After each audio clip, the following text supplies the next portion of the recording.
Hello, everyone. How are you today? Come on in.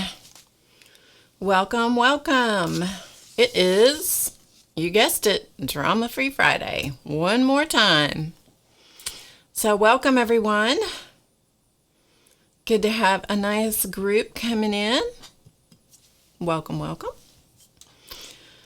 Yeah, so I'm Barb Owen. In case you're new to my stream, I'm Barb Owen of HowToGetCreative.com. This is the HowToGetCreative.com show known as Drama Free Friday. So yeah, it's a warm one here today again. But you know, that's just the way it goes sometimes. This time of year kind of, up and down a little bit. Hi, Patty. And Angelica, I hope I'm saying your name correctly. Annette and Sherry and Carla and Deb. Hey, Deb. Got here just in time. Yes, you did. Who else is here? Mika. Tia. Sandy. Looks like that's who I see at the moment. So, welcome and know that I am glad you're here. Please make each other feel welcome as new people show up. That would be wonderful. Angelica is right? Okay, good.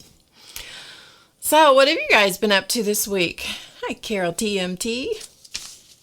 What have you guys been up to this week? It's been busy around here, but, most of them are for some reason. I don't know how that happens. It just does, you know what I mean? Yeah, been working on stuff for the upcoming class I'm working on. I'm preparing. Hope to start shooting videos in the next week or 10 days. Just getting samples and stuff put together. So, yeah, it's just busy. It's always busy around here. I bet it's busy like that for you guys, too. That's life. Debbie Boring wants to change her boring name. Hello, Miss Ruth. Ruth's having some fennel tea and gluing pages in her composition notebook. Cool. And she blames Shannon Green. So Shannon, if you're watching, you're getting blamed for that. Hi, Linda. Hi, Ina. Hey, Vicky. Angelica's from Germany. That's such a great name. Tallulah. Hi. Nice to have you here. Annette's going to work today. Oh, she's not going to work. Sorry, I misread that. Sometimes I just don't read things correctly. Hello, Miss Allie K. Hey, JZ. Auntie Michael JZ. And Barbara. Hello, Barbara. Nice to have you here.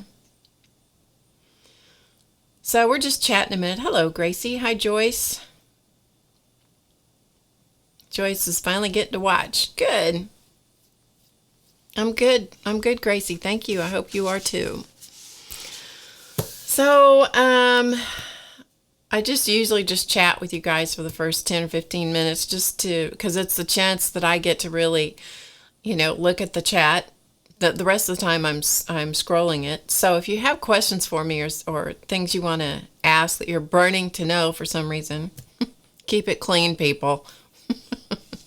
Put them in the chat and I'll ask the question. I'll repeat the questions and answer them because this is a good time to do that. Because some of the other times I completely miss them. I don't ever mean to, but sometimes it happens. Drama Free Friday. That is right. Yeah, illegal fluids. I know. Got to have the illegal fluids. I got to tank up. Here for a little bit. Tank up while I have the chance. Oh, goodness. We have another one from Germany. I'm going to guess. Angie?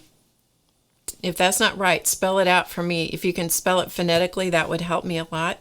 Hi, Scooby. Scooby girl. Oh, thanks, Scooby. Hi, Kasha. Hey, Janet. Yeah, so cheers, everybody. It's just overcast outside. It's but it's nice. I know you guys, I know the burning question on the top of everyone's mind when they watch either the live show or the recording is, what's the weather where Barb is? Because I always seem to have to give it to you. That used to drive me absolutely crazy about my mother, by the way, that she would always be worried about the weather. It's like, don't you hate it when there are those moments when you go, I've turned into, now I look like my mother, I looked in the mirror one day and I look like her. Now I've turned into her. Please stop me. It's a good thing I loved my mom. Yeah. Gracie says, would you like to collaborate on YouTube interview about art and creativity and chat? Yeah, I do that about once a month, Gracie. I do. They're called creative chats.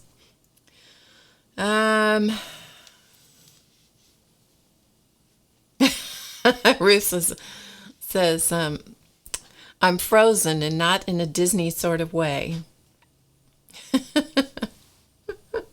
Well, Race isn't here that we know of, but we don't always know unless he's talking. He could be watching, Ancha. Okay. Aunt or aunt? Aunt? Let me write that down. A-N-T-J-E. A-N-T-J-E. You guys really challenge me with the international names. That's great. I love learning people's names. Thanks, Gracie. Hey, Dana, nice to see you. All right, so let's see. What else can we chat about for a minute? It's only 1:08. I got a few minutes before I got to consume the illegal fluids. I got to tank up. In case any of you, Aunt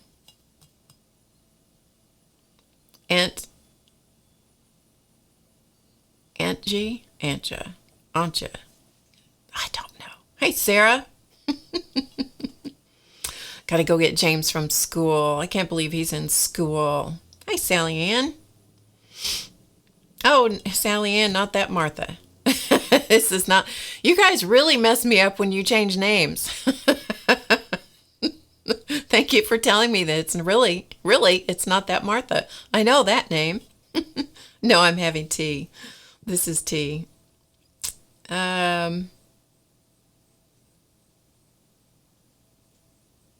It does, the international, the names and the pronunciations of letters and words does get confusing, I'll tell you. That's true. Hi, Teresa. Moline, Illinois. Cool. Hi, Judy. Thank you, Gracie. I'm glad you enjoy the shows. I really am. I'm really glad about that. So the sponsors are safely stowed back here behind door number 1. Muppet is downstairs lounging on the couch. She has her own couch, It's a love seat, and she really wanted to lay on that couch. So one day we just covered it with stuff and just let her have it. It's like, we don't need it, so it doesn't matter.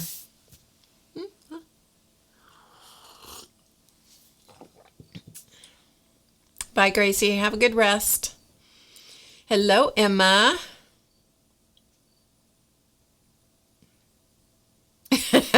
The Ustream riffraff has arrived. That's right. So what else can I tell you? Well, let's just get started, shall we? Why not? Let me get rid of I was trying to buy myself a little bit of chit chat time so I could drink more of this illegal fluid.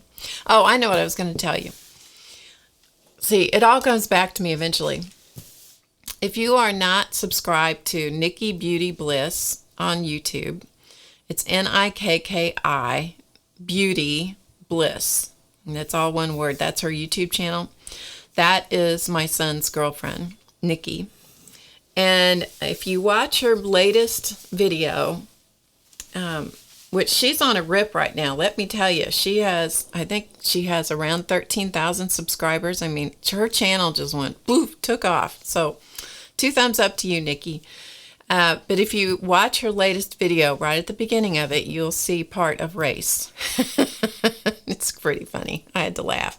And in the background, right in the background, there's a picture of the 2 of them. You can't see it very well, but anyway. So, just thought I'd tell you guys.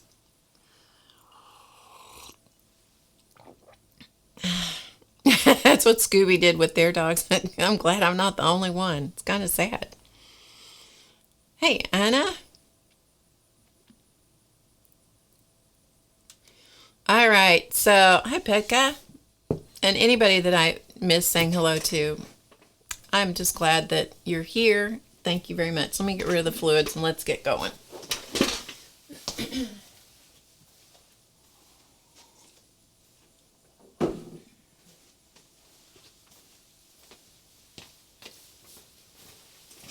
Okay. Today in our community, or this weekend, we have this thing that's called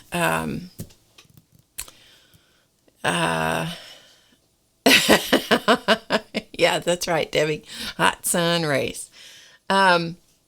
This weekend in our community, see, I get distracted. I watch the chat, then I lose my train of thought. Then I sound like an idiot because I start going, But anyway, it's live, folks. It's live. We have a festival here in our town called the Roots and Blues and Barbecue. And it takes over the downtown area of our community. So I must remember, I'm trying to remind myself, do not go near downtown because it is crazy. Crazy. Yeah, crazy. All right. So let's chit chat about a few things first, and then we'll get into the business at hand today. So I thought I would show you, I've been doing mandalas like crazy. These are all mandala cards, and I thought I'll show you the progress on them. Some of these you've seen before, and some of them you haven't. So let's see if I can show them to you. Zoomed in a little too much. Hang on just a second. I mean, there's such a thing as a close-up, and then there's such a thing as too close-up. All right, such as it is. So I'm just going to show you the different ones.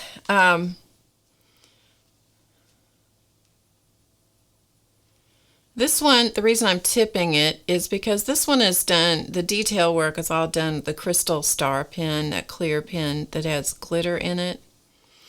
And so when you look at it face on, it doesn't look all that spectacular, but when you start tipping it, the light catches in it. It's pretty cool. I like them all though. You know, if I didn't like them, I wouldn't show them to you. Yeah, so different ways of exploring color and form through a mandala. Well, she's not my daughter-in-law, but she is my son's girlfriend. It's Nikki Beauty Bliss. Nikki Beauty Bliss. That's it. Yeah, Janet got it. So there is that one. Hi, Shu. Hi, Lena. And here's another one. So exploring, as I said, different color combinations. So I have plenty of examples moving forward with the class and so forth. As I said, I know you've seen some of these, and this is only going to be one tiny little bit of the class, but I just thought I'd show you. But I like to have lots and lots of examples. I am not getting that ugly woman out, Debbie. You cannot make me get that ugly woman out. I've shown her before too many times. Poor old ugly thing. Poor old ugly thing. So this one is all done with the same color of pencil. So this is one color of pencil throughout the whole thing. Now the detail work is done with gel pens, and I think it's done with 2 colors of gel pen, but that's all one color of pencil, so it is monochromatic. This one has an irregular border on the outside. Thanks, Janet. Yeah, Debbie is stirring up trouble on Drama Free Friday. I'm going to have to get out the BAM hammer. I can just feel it. I just feel it.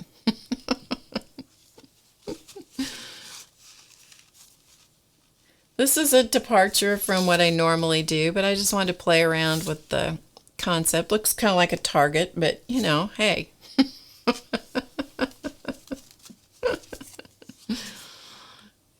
So some of them are analogous.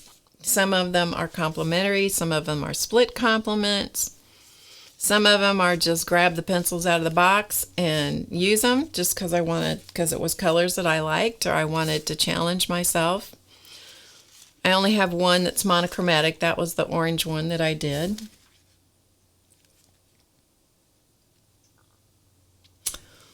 Does the glitter pen stay on or does it end up dusting up? No, it's not really a glitter pen.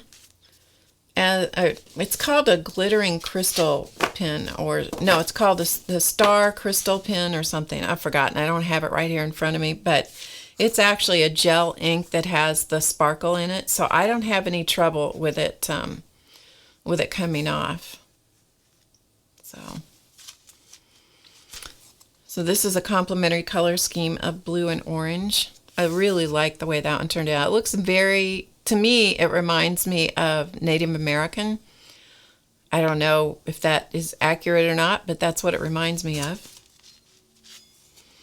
This one reminds me of my mom because my mother loved lavender and purple. That was one of her favorite. Any shade of purple or lavender was her favorite.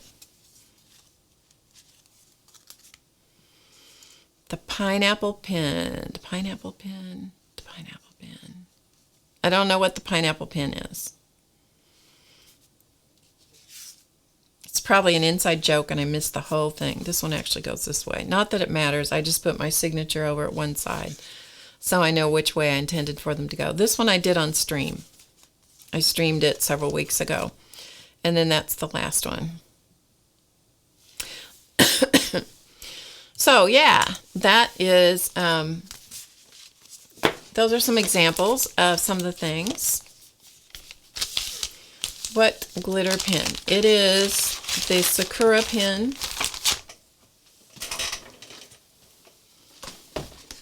Give me a second and I'll show it to you. They're the Stardust pens. Here's a set of them. Okay, this is a set of them, but you can buy the single one, which looks like this. And sometimes you can buy these singly, depending on the store where you shop. And this one is called the Jelly Roll Clear Star. Okay, so that's what this one is, Jelly Roll Clear Star. See if I can get a good shot of it for you.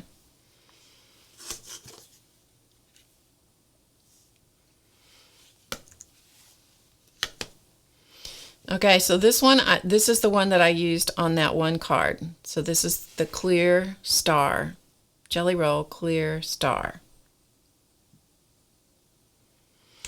And then, well, Deb, it doesn't always happen that way. I do try to know where my stuff is, because when I lose something, it drives me completely crazy. Completely crazy. That's happened. And then I look and I look and I look. And you know what? I don't know about you guys, but here's what happens to me. I look and I look and I look for something, and I will go back to the same darn spots over and over and over again. And one time I took a painting class, and this woman said she was talking about, the teacher was talking about doing that very same thing, you know, looking and looking again. She said, I finally got to the point where I go and look in the same drawer again and go, no, it's not back yet. So I think of that every time I get frantic looking for something. Anyway, so these are the other ones. Now the ink, these have colored ink. This is a very brightly colored ink in these. Okay, so these are colored ink. I'll go ahead and I'll sample these for you, and then I'll do the clear one. So I know you can't see them up close yet, but I will put them on the uber close-up camera here in a second. But these have a wonderful shimmer, sparkle. They're not really glitter. This is as close as I want to get to glitter, quite frankly. Look, I don't know if you guys watch Project Runway, but a few weeks ago, somebody, I can't even remember if it was Tim Gunn or who it was, said glitter, or it might have been one of the contestants, glitter was the herpes of the art supplies. And I'm going to tell you something. I totally agree with that. Okay, so here are the set of pins. Now, you can't, it's really hard to capture the glimmer on the camera. It's very hard to capture it. But these are the set are all of these, and this one down here is this clear star. Okay, so that is the one down here at the bottom. So I don't know if you can capture, if you can see the glimmer or not, but anyway, that's what those are. Hello, Nancy. Hi, Kristen Milam. That's my granddaughter, you guys. And I'm going to tell you something very important. We need to have like a drum roll going on here. She passed her humongous test. She is now, she's now a bona fide occupational therapist. That is Kristen Milam in the chat. So you guys need to just cheer her on. Celebrate with all of us. She knows I don't like glitter, and she's giving me a hard time. Hi, Meg. Glitter paints are okay, I guess. I'm not real fond of those either. So that's Christy. Her name's Kristen in the chat, but I call her Christy.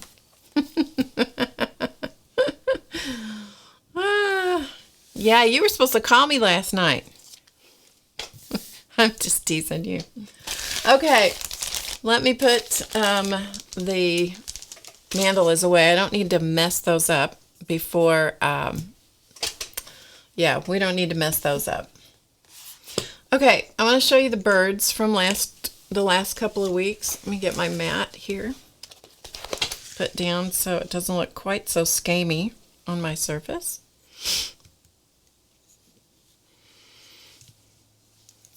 Get the camera straight with the world. That would help too, wouldn't it? Yeah. Okay. So here are the birds from the last couple of weeks that we did. These are carved by Clausman. He may be in the chat. Hi, Lynn. Good to see you. I'm so glad you're here, Lynn. Oh, thanks, Scooby. So here are the birds so you can see them. Now, what I want to show you about this one, yeah, this one's not very fancy, but what I want you to see, I hope you can see the iridescence on the chest, and it's on the head as well. So that was not metallic paint. Originally, that was just a flat color of paint. What I used on this was interference red. I've had these I have two interference colors. These are golden interference colors. One is interference red fine. The other one is CT interference green blue. I'm not sure what the CT stands for because I'm not well versed in the all the golden products. Anyway, I used the green blue one on the wings and also on the tail. But the red one I used over the purple, and I love the way it looks. Yeah. Love it. So, yeah. Anyway, so there is the purple birdie. And this was the one that I started with to begin with. So he is, again, I used some of the iridescent interference fine color on the head and then some on the back, and I don't think I put any on the belly, I think maybe just on the head and on the back and the tail. So he's all finished. He's got a little spotted chest. This is the one people that last week had the chicken pops. He totally got a makeover. Yeah. Got a totally makeover. This poor thing. This was the ugliest ugly bird, and so he got made over. He got a purple head. We got rid of the yellow chicken pox. He got wings. He got a wing makeover. He got a chest makeover. He got completely and totally made over. So there he is. Hi, Ian. Poor thing. Yes, poor thing. My understanding, I'm not, somebody might be more well versed than I am, but my understanding is that the interference colors are best over dark, something dark. And so that's what I did. This was the very first one I did, so it's pretty busy, but, and the varnish is a little shinier than I like. Yeah. She says, I wondered how he'd finally turned out. Well, he got a makeover. He had to have a makeover. Bless his heart. He was one of those birds that you had to say, bless his heart.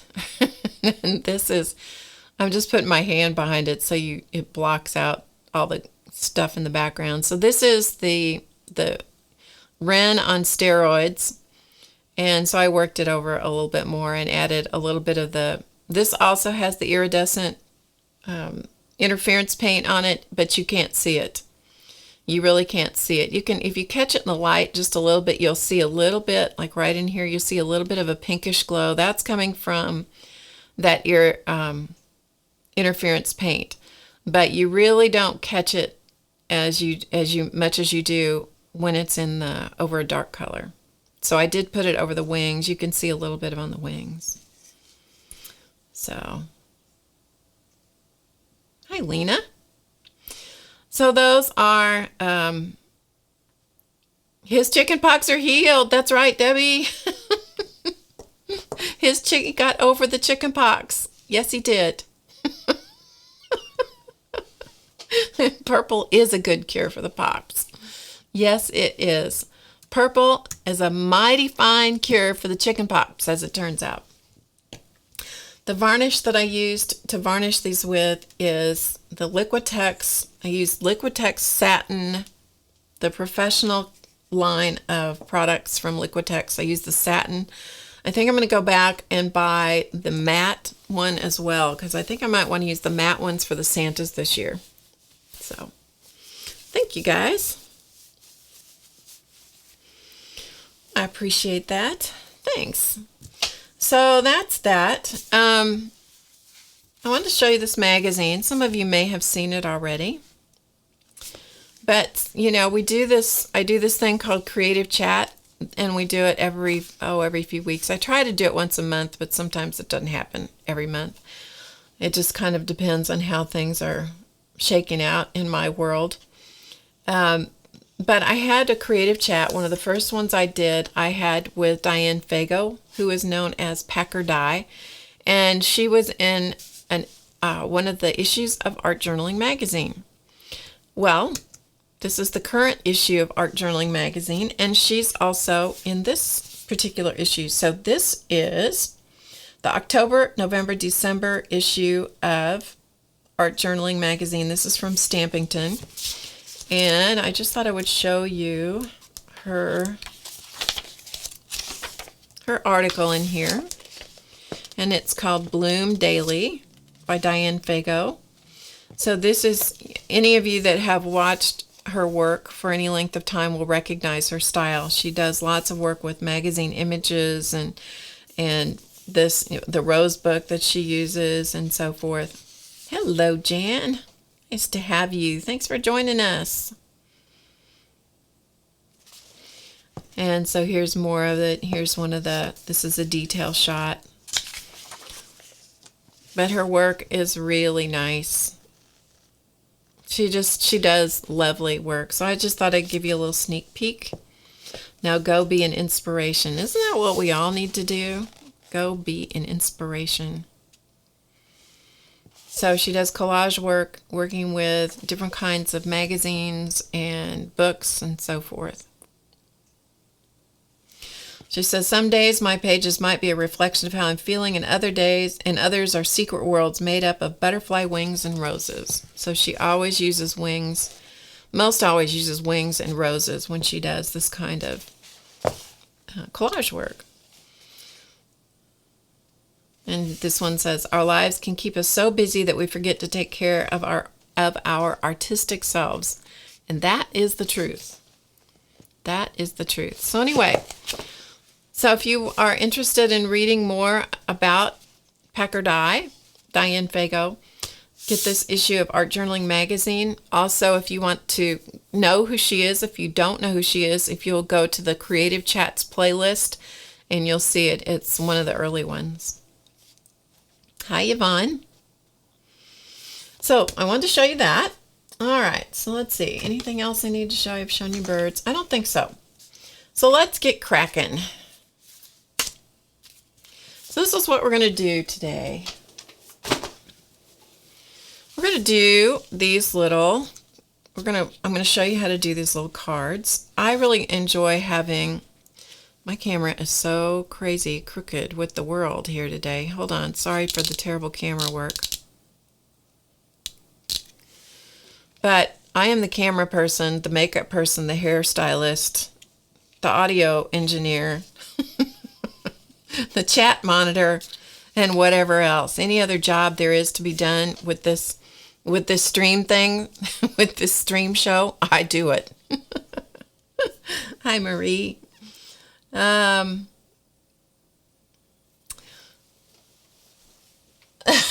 Ian says, just on the subject of purple, did you know that the word purple comes from the old Greek word that is to do with snail slime? Thank you, Ian. Thank you for sharing. That's too funny. Oh, that is funny. Okay, anyway, back to the subject at hand. So I really enjoy having little note cards and things on hand that I've created so I can send them out to people. So that's what these are. They're just little blank note cards. So I thought, well, we'll play around this. This is a technique that I stumbled across a long time ago, and I thought, we'll get it out and do it again. So this book, and you'll find in the chat or in the box, the information box below the video, you will find the links to things that I'm talking about today. I tried to link most of the stuff I knew I was going to use. Now that doesn't mean that I won't drag out something else to use, but hey. So there is a link to this book there if you want to see more about this book. The Found Object in Textile Art by Cass Holmes. And she's got, I believe Cass is female, but let's see. Sometimes there's a picture of the artist. Yeah, right here. So here's the artist right here. She has some really lovely things. This is a fun book. But this particular section of it is what we're going to do. She's calling Destroying and Remaking, a whole section about that. Momigame is how I'm assuming you pronounce this. Someone could correct me if it's not that, but I'm going to call it momigame. And this is a process called of kneading paper, as in K-N-E-A-D, kneading paper. Okay, so we're going to do that kind of process, and then we're going to create those materials, and then we're going to turn them into something. So let me show you where we're headed, then I'm going to show you how we get there. Okay? Okay. Alright.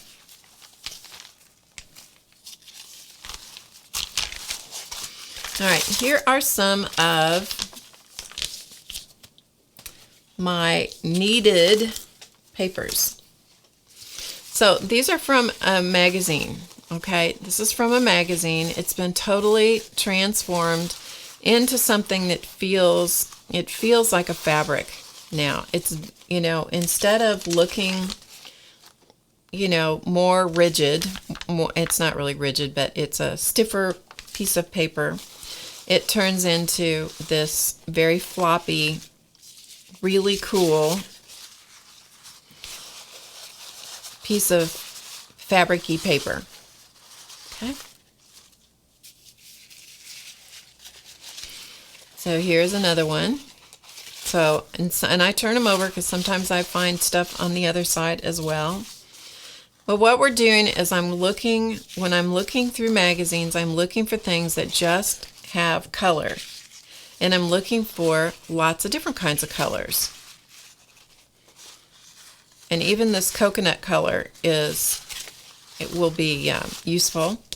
When you run onto something that has a lot of color or gradations of color or spots of color like this, those are really fun to use. All right, so this is the kneaded paper stuff. So what I'm going to do to get there is I have an old picnic tablecloth, plastic tablecloth to put on my surface because I don't want to have to clean this thing up.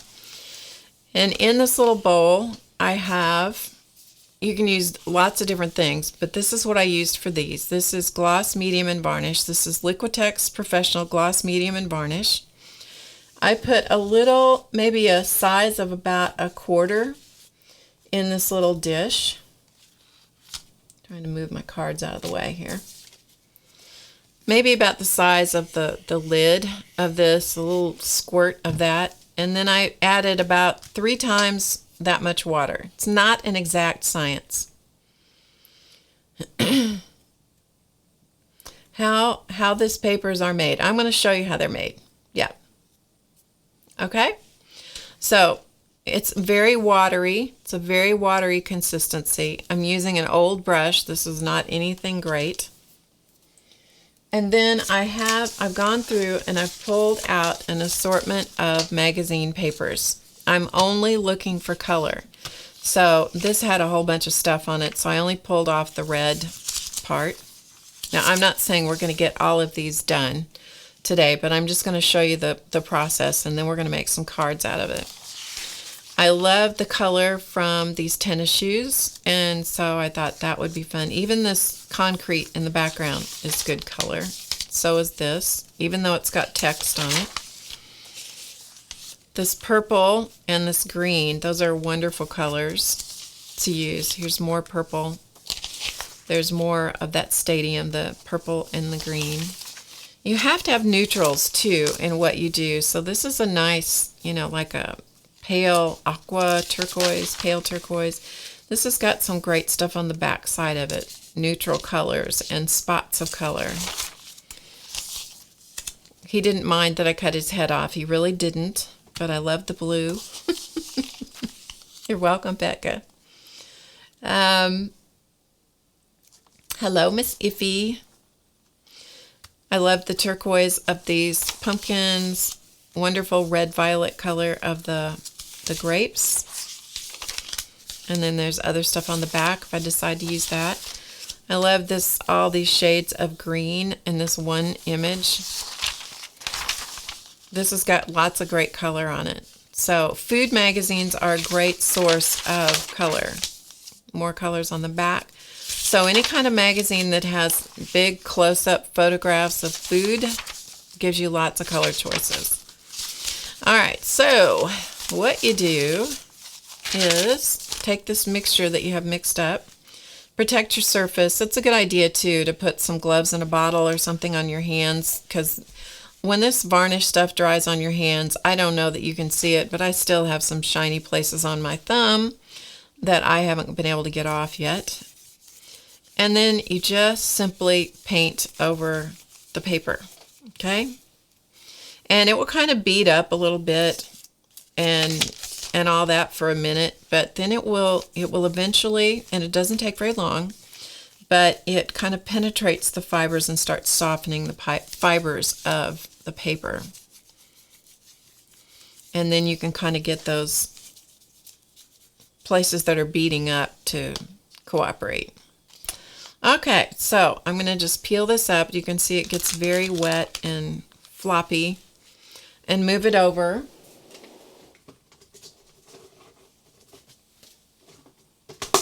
And it's a good idea to have a baby wipe handy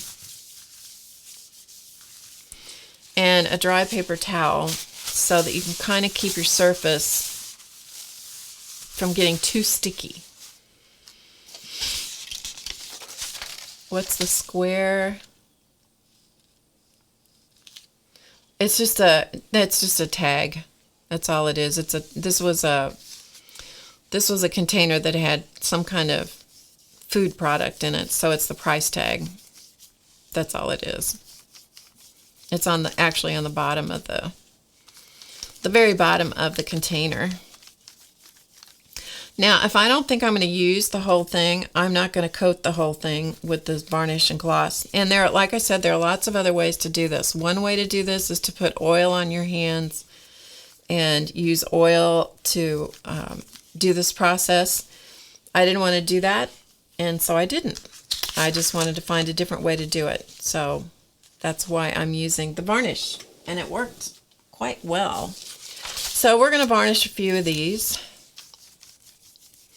And this is the Varnish and Gloss Medium. That's what this product is. And one of the things that I found was, because there's color oftentimes on the back side of the paper, and also to strengthen the paper, I go over the back side of the paper as well. Or the other right side, because you don't know. You might like the other side better.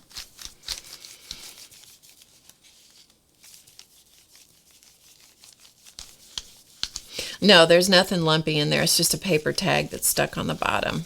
Yeah.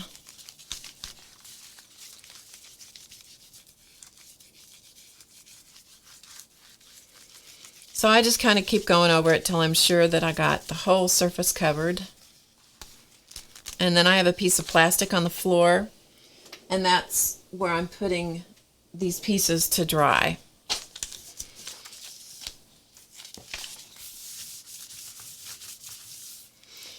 And as I said, I kind of found that it was helpful if I kept my surface a little bit clean, because that varnish starts drying and it gets sticky, you know. So, and I have my ceiling fan going, so it's drying out, and I have it, although it may drive us crazy, flipping around in the picture, changing the light and so forth, but that way it's going to help this process to move along a little faster. So I'm going to just do a couple more of these, and we'll let I want to do one of the purple ones, and then we'll let the rest of these sit. Okay?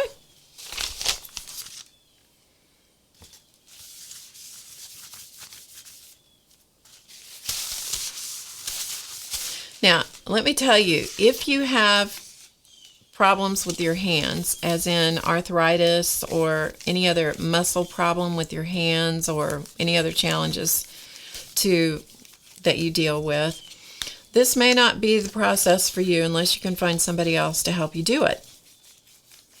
Because it will make your hands tired, very tired, and it does require some strength in your hands to do it.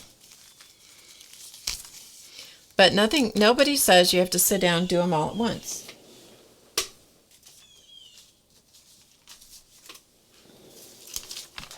So we're going to coat the rest of these. I'm only going to do 2 more.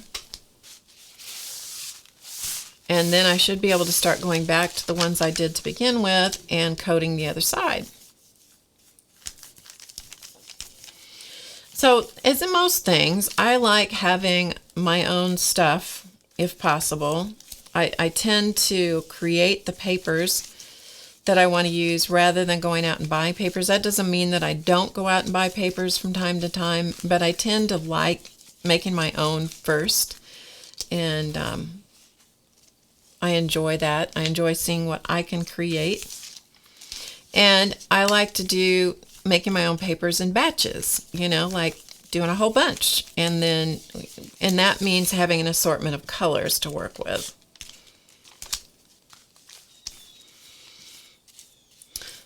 And I do the same thing when I do fabric paper. I do the same thing, or when I do paste papers, or when I do jelly plate printing, or any of that kind of stuff, or painted fabrics. I usually do a bunch of things. See how this is wanting to stick to my mat? That's why you want to clean the mat off, Barb. Yeah, that's why you want to do that, so you don't end up sticking everything down to the surface. Yeah. Hi, Miriam. Miriam, you changed your name. We can read it now.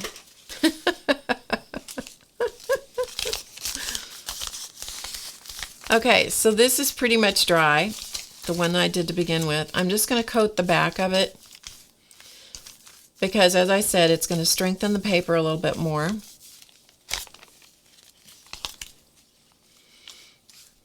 And also, if for some reason I decide I want to use the opposite side of the paper, then I have it. Okay, so I'm going to put that one up there to dry, out of my way, clean up my mess.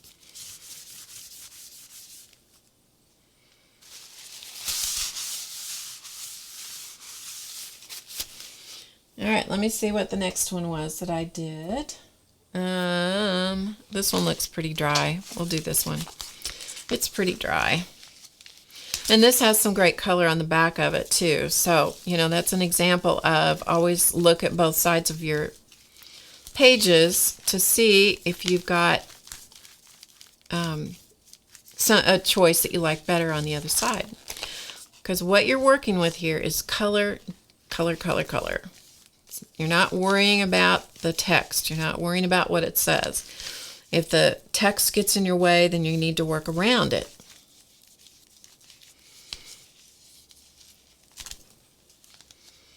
Alrighty, let's see what else we got here.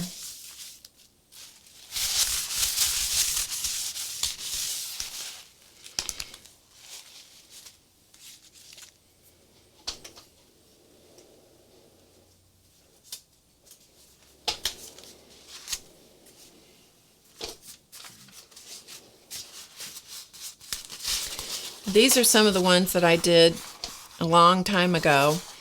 And whatever I coated them with, I didn't like the feel of it. So it's a very chalky feeling or something. So I went back and I coated over the top of them with this mixture again. So I was just feeling to see if I liked it better. And I do. So sometimes it's all about experimentation, just to see what you get. Do you like what you get? Do you like the results? Do you not like the results? That's one of the great purposes for an art journal, is to take notes on your experiments and the things that you try out and see what you like and so forth. So I don't always make great pages in art journals. In fact, most of the time they're more about notes about experiments and ideas and stuff like that. Okay, so we're going to put this one away, out of the way. Come back to our purple and green football stadium or whatever it is.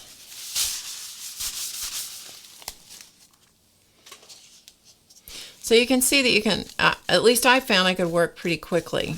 If I had a bunch of pages, then I just coated them all at once on one side, and by the time I got done, I was ready to turn them over and coat the other side. And then set them off to the side and let them dry. So while I'm showing you what the next step is, these will get nice and dry.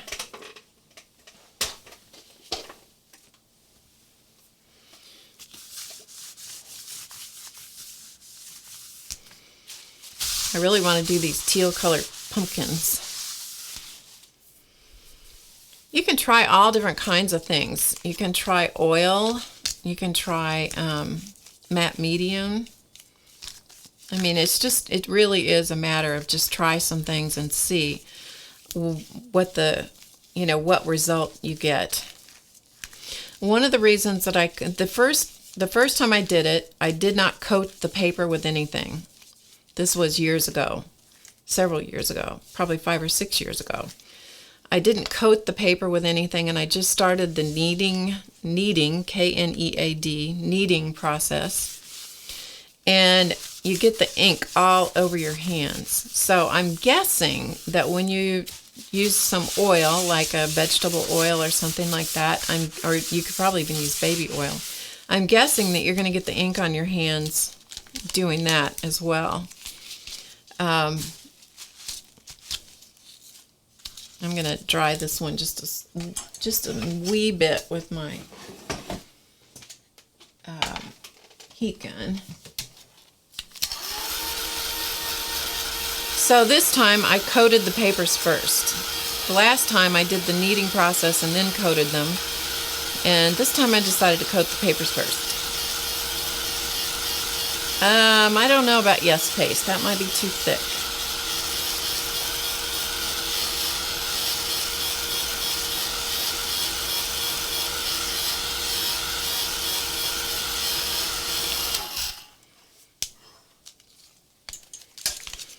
All right, so I'm going to do the back side of this one.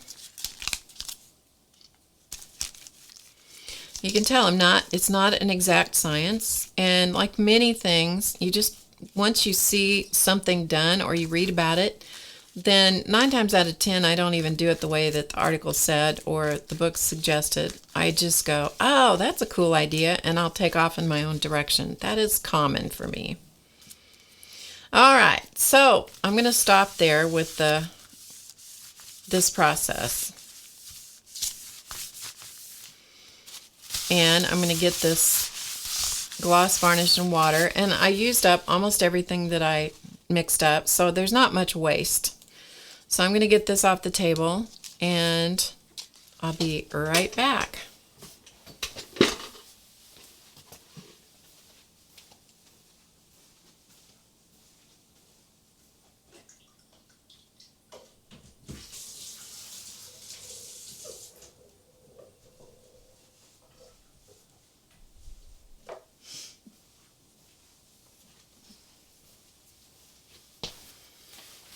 Okay, so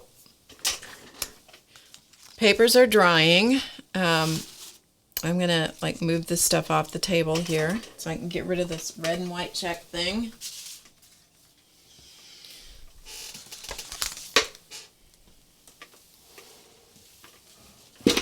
You don't want to stack them on top of each other while they're drying, or they will indeed stick together. Okay? Okay. Any questions so far? Could you use glue? I don't know why you couldn't. I would definitely try it. I would definitely try it. Okay. So, the next step is when the papers are dry, and it takes a little bit for them to dry, but not too long. Then I have a couple here, and I don't know what, I like this bit of color here, so, and this might be useful as well, so I'm going to save the whole thing. So the papers get pretty squeaky.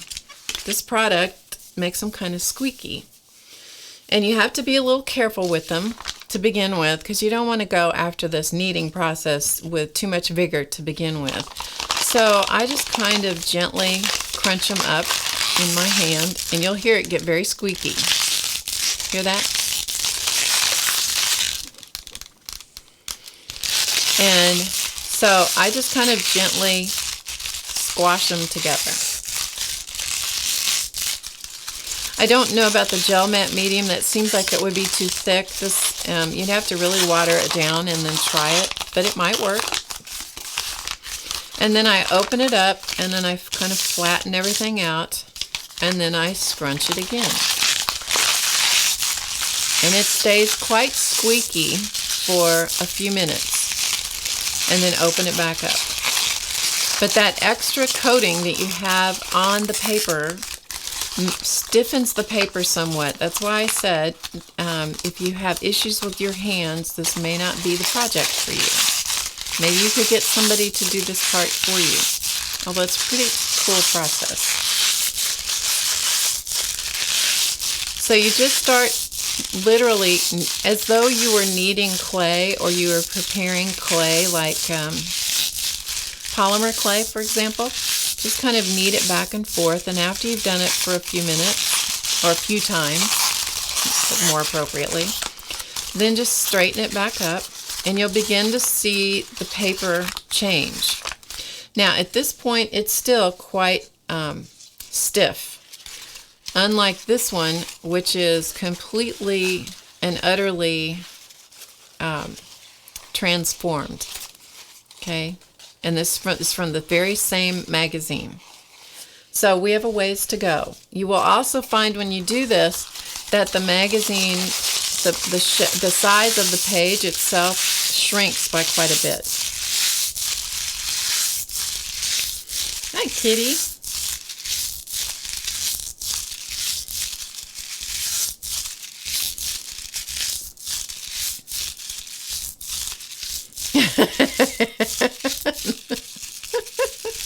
Typo queen. We read typo around here. Yeah, as long as it's not obscene, we read it quite well.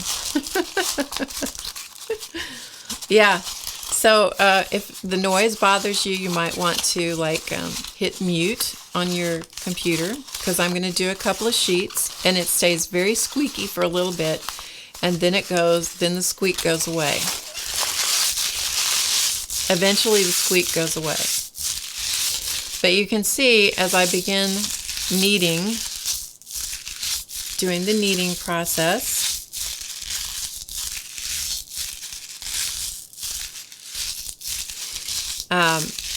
it becomes more and more and more pliable. Now you'll get a little bit of residue from the ink, but not very much. And I think where the residue ink comes from is when you start doing this enough, it cracks there's little cracks and crevices, in the varnish gloss medium mixture that happen. And I think that it's between the cracks that maybe that's where the ink gets on your hand. So, but it's nothing like it is when I did it the first time, where I didn't have anything on the paper, because my hands were full of ink and icky for a long time. Yeah, a long time.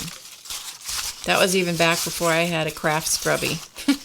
I certainly didn't know about gloves in a bottle back then. Okay, so I just kind of smooth it out. Be gentle. Although you have something on both sides of this, you still want to be a little gentle with it, because, I think you could still rip it if you weren't careful. So we're just going to keep wad it back up and then just keep kneading.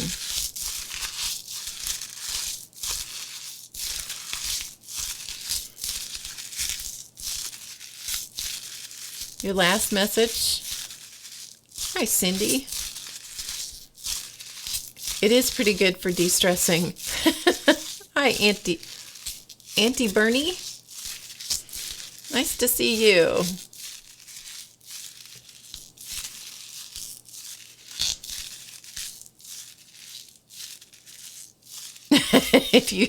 Ian is just full of information today. He says if you do it too fast, you have a need for speed.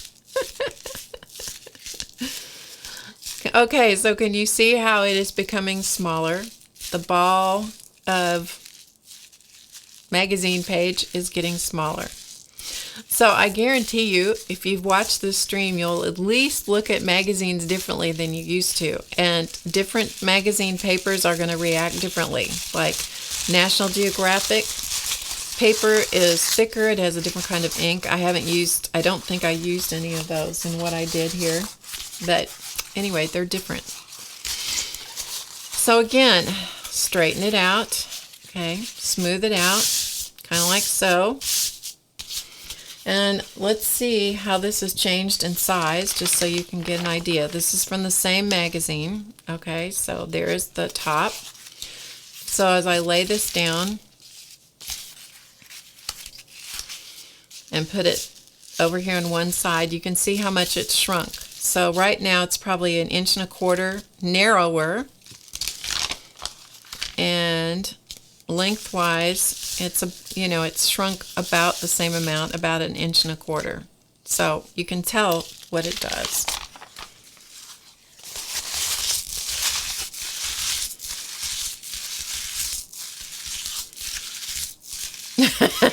Sorry, Shu. She says the food pictures are making her hungry. All right, so you want to keep doing this a little while longer. And I sat down last night, I was watching the baseball game, and I was just doing this, driving Clausman crazy, I'm sure, crunching paper.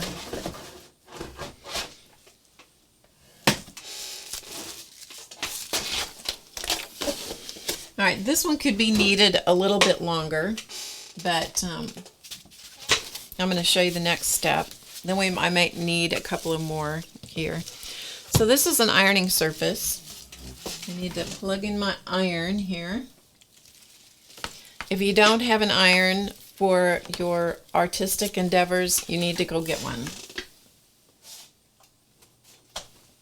You don't have to have it to iron your clothes, but you do need to have one for your creative space. So I'm going to put this on wool or a little less than wool. Maybe a shade cooler. And this is parchment paper.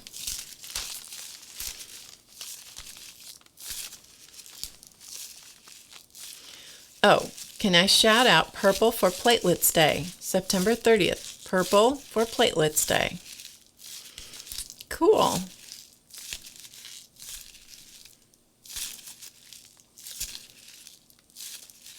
I didn't know there was such a thing.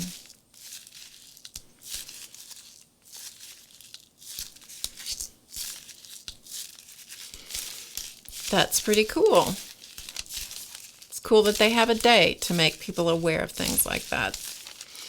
All right, so you can see how much this is reduced in size, and I would do this a few more times, but we're going to move ahead because I might crunch up a couple more of these, depending on if they're completely dry or not.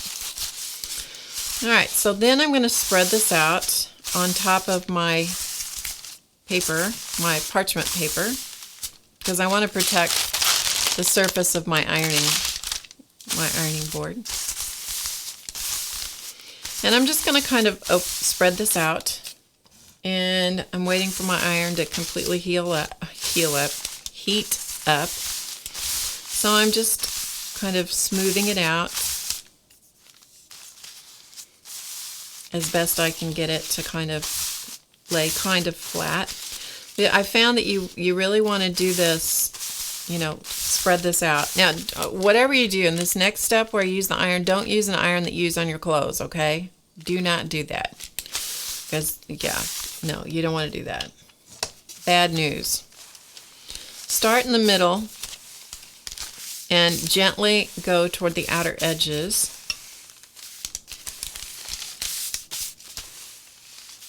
The iron doesn't have any water in it. It is a dry iron.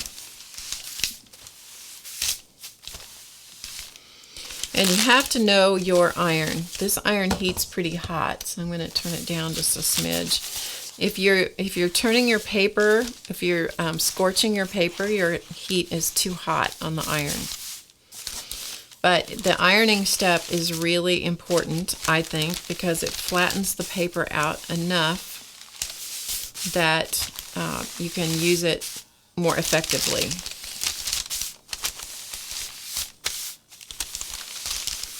Alrighty.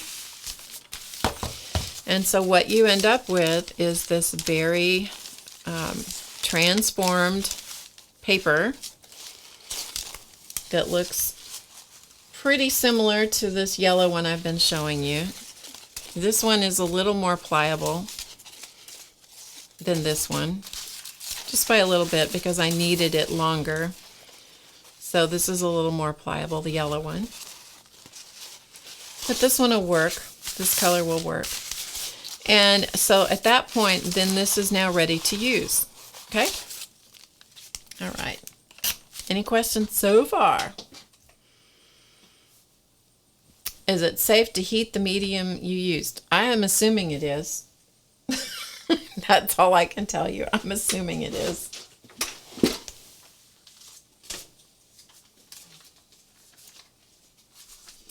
Okay. I truthfully, that sounded like a kind of a snotty answer. I don't mean it to be snotty.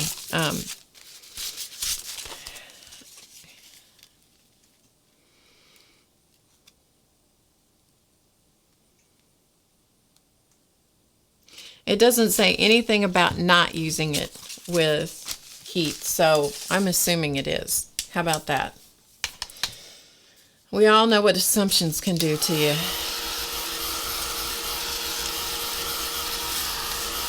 All right, I want to see if I can get this dry because I really want to crunch this one up.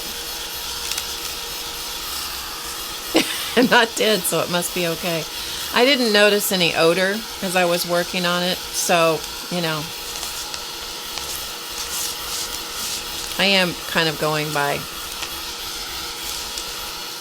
I do a lot of things by, if it has a smell, it's like, I know this is not a good thing to do. This one had no smell. It's not always 100% accurate because you can get fumes from things that you can't smell sometimes. Okay, so let's crunch these up. These are smaller pieces. I'm going to move my ironing surface off of here. Okay.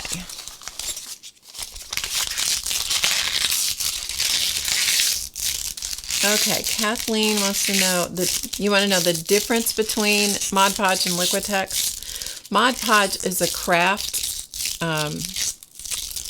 craft quality, and Liquitex, this particular one, is the professional grade. And so it is more for people who are going to sell their work and so forth. That would be my assessment of that.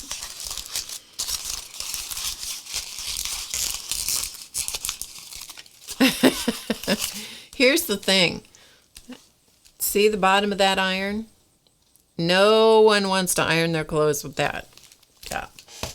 I have an iron for clothes for fabric, but it's not this one. This is my fiber iron. Hi, Kate.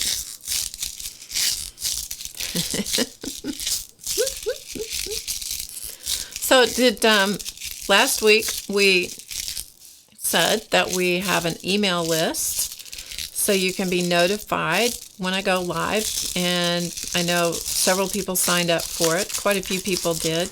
Is there anyone here who signed up for it that got the email this week? And if you did you like it? Miriam's having a bad connection today. Hi, hi, Gail. Gail Allen, nice to have you join us.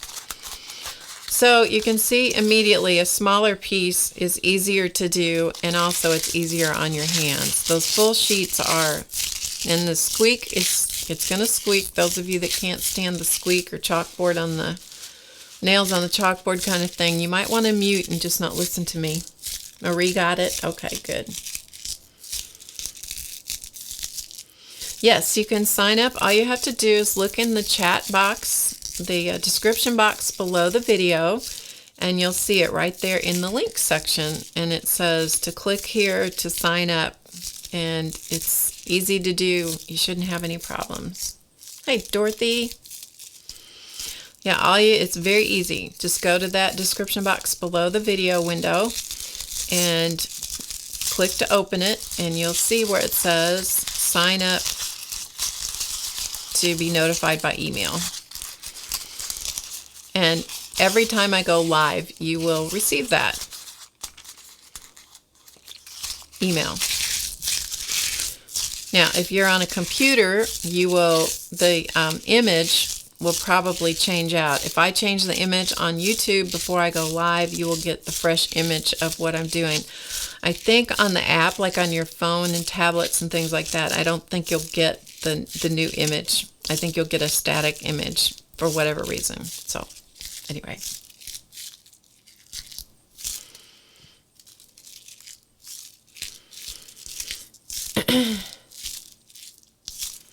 It's just whichever you like, Miriam.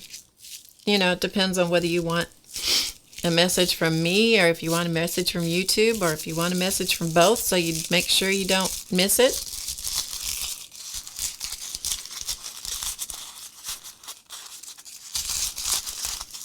Yeah,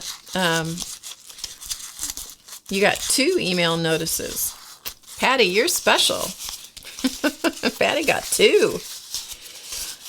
So you're going to know when it's done when you have that real floppy, it's the only thing I can equate it to when you're doing this is it's kind of like, you know, if you're a polymer clay artist or crafter, you know, where you just enjoy polymer clay and you don't, you know, make money with it and that kind of stuff. It's kind of like when you know when clay is ready, you just kind of have to go for it and just keep squeezing it and squeezing it as hard as you can. And that's why I said if you have any hand issues, this can be an issue. If you have issues, it can be an issue. Don't you love that? That just is all kinds of descriptive right there. But it will get pretty floppy and all kinds of crinkly and transformed. It just really completely transforms. All right, we're going to call that good. Again, most of these that I'm going to do here with you guys, I would do a little bit longer, but I'm going to do these quickly so that we can use them, so you can see them from the beginning to using them. The issue is the October, November, December issue of this year, 2016, the Art Journaling magazine.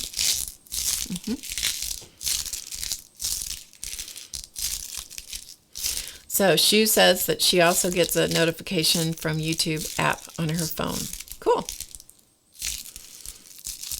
And Lady True North Jan says that the travel irons are great because they don't have holes in them. It's just, I find with the travel irons that sometimes they don't get as hot. But then I don't have a very good travel iron. So it probably depends on the brand and the, you know, how much money you paid for it. Good, kitty. So very squeaky when you start out. Very squeaky, and you do need to be gentle with it. Okay, be gentle to start with so you don't rip it. But do you see how immediately, you know, you begin to look at, or at least I do, I begin to look at it and see color instead of, even on this one, which does have words on it, but I start really being able to look past that. Now you might not see it on the computer screen, but I start looking past that and start seeing just color.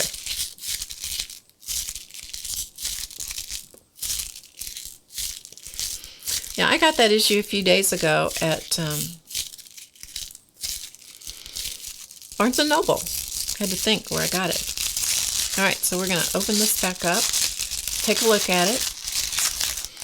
One of the ways that you know that you've kneaded it enough is when it gets to that place where it's not squeaking so much anymore.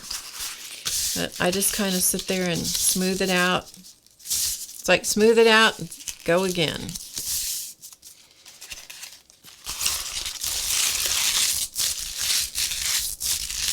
This would be a great thing to have your kids do, or grandkids, or whomever.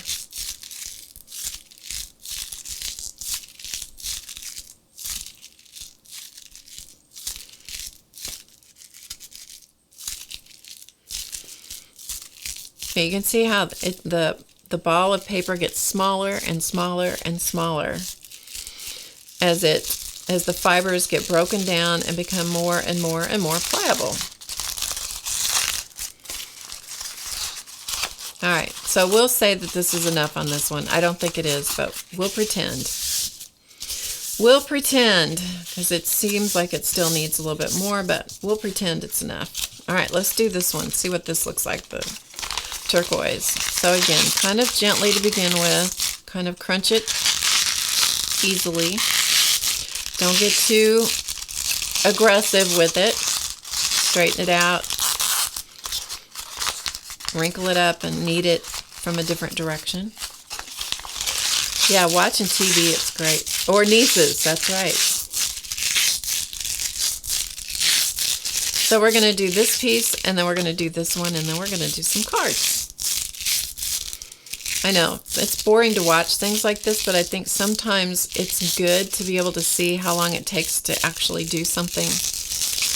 And I always do everything in real time, or I have samples all stepped out, you know, when I'm doing things. So I don't speed up my videos. That's just not what I do, because I do all of my editing is done live. So I do it with the camera shot changes as you see them here. So that means sometimes it captures mistakes. And that's the way it is. That's the how of it. So has Race poked his head in today? We need a showing from Race now, don't we? I think we do.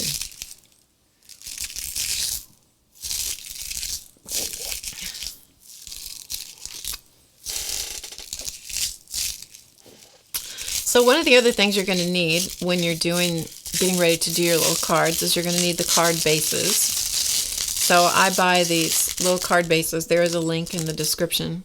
I just slapped tea up on my nose.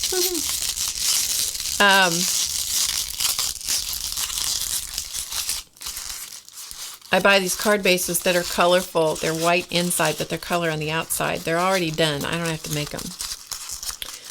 If you use glue, wouldn't it stick to the hot iron?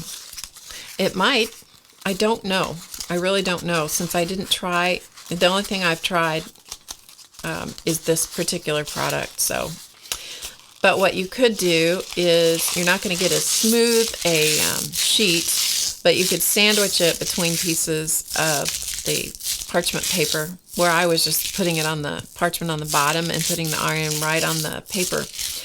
You could put it between two sheets of your parchment paper and then iron the parchment paper. So you could do that.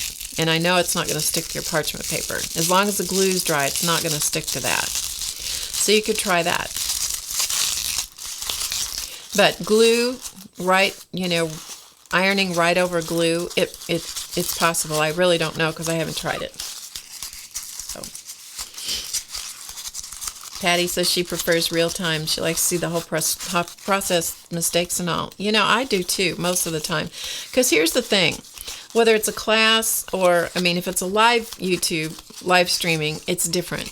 But if you are watching a class or a recording, any kind of recording, you can scrub through it by dragging the bar across, or you can fast forward. So, and I do that sometimes too. When I see a process going on and I know it's going to take a while, I'll click through or scrub through the progress bar on the videos. And that way, I know, it's like sometimes I know that part. I know what that's going to, what I would have to do. So I'm going to keep, scrub through that. So I like being able to be in charge of that. Also on the YouTube videos, you can click that, I think it's the gear icon over on the right hand end. I think it's the gear icon. Somebody can correct me if I'm wrong. And you can actually speed up the video to twice as fast or whatever. I had somebody comment one time not too long ago that my videos were too long. And it's like, sorry, that's the length they are. But YouTube does give you that option so you can speed things up, which is cool. And, everybody has different ways of learning, and everybody has different ways they like to receive information, which is wonderful. It's great that we're not all the same. If we were all the same, it would be one boring world that we live in, let me tell you. Okay, let's see how this is coming out. And sometimes I kind of refer to this as bird work. That came from my niece years ago. She had a parakeet, and he would sit outside his cage, and he would take a piece of paper, whether it was a magazine or any other kind of paper, and he would take that and bite it into little teeny pieces, exactly the same size and shape, and he made confetti. He made bird confetti, and we called that his bird work.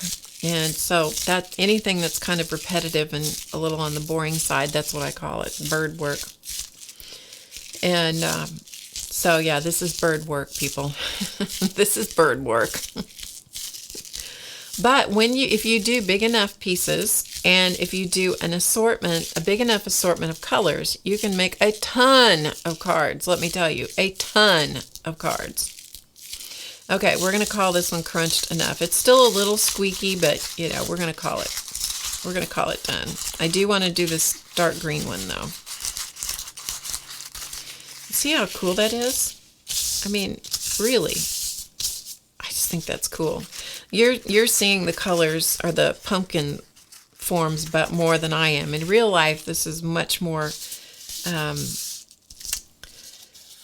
kind of blurry, like an unfocused camera lens. Okay, we're going to do one more. Is it Creative Pizzazz? Creative Pizzazz, that's a cool name. It's the program that I use. It controls all the different shots of the cameras that I have. So yeah, it's I broadcast with a program called Wirecast, and that's what controls all my camera shots.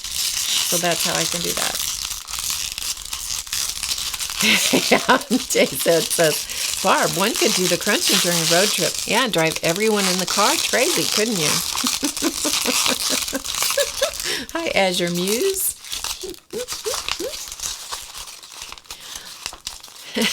But not while driving. Good. Good. I have to say that the squeakiness in the beginning is a little off-putting. And then it gets to a point where it's like the squeaky goes away and we go, oh, okay, now I can deal with it. So we're going to just crunch up this other one, and then I've got an assortment of colors, and then we're going to just see what we can do, okay?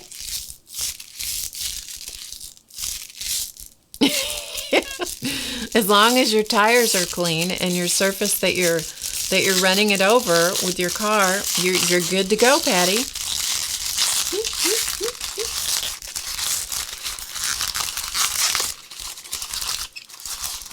Yeah, this is a good stream for you guys to just have something else going on. You know, you could be doing an art project of your own while I'm sitting here kneading paper.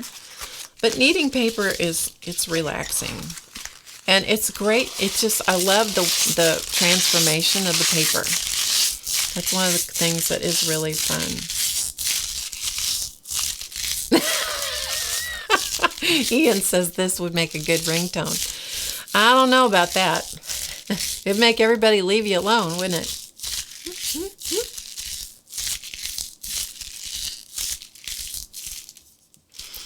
Your little girls created the name. Well, that's cool.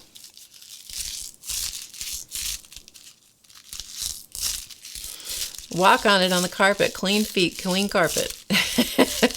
There you go. So you guys are if you guys think you're not creative, you're sadly mistaken. But do be careful with it. You know, when you're pulling the paper back open, just be careful. Because you do want to, not, as I said, 1,000,002 times, you don't want to rip the paper. Now, if you do rip it, then get yourself magazines. Let's face it, especially most of these that I'm showing you, most of these were free magazines that came in the mail or I picked up at the grocery store. All right, we're going to cut this one a little bit short too because I'm tired of kneading paper. This does make your hands get tired or very strong, one or the other. The program that I use is called Wirecast, W-I-R-E-C-A-S-T. It's all one word. It's not a cheap program, let me tell you.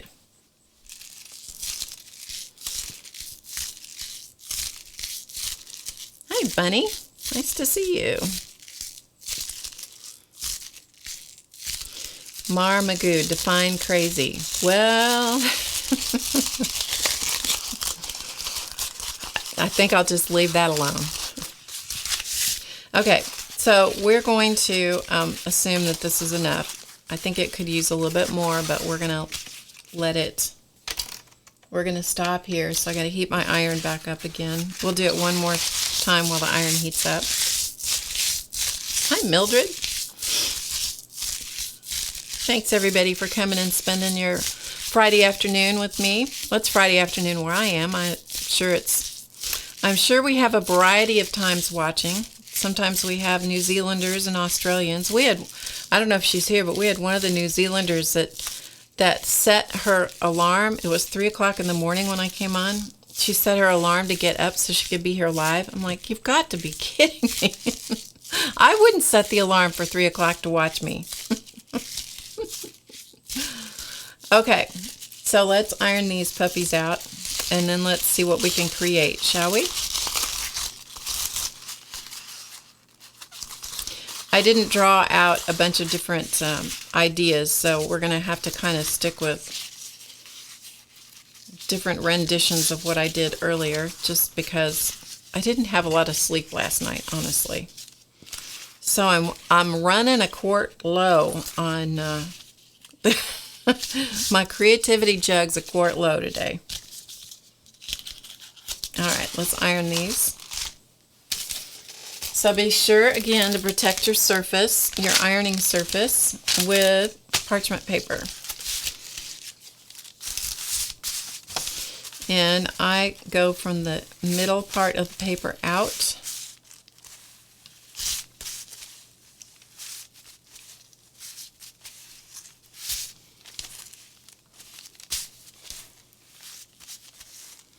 And again, be kind of gentle so that you don't get too rambunctious and rip a big hole in something.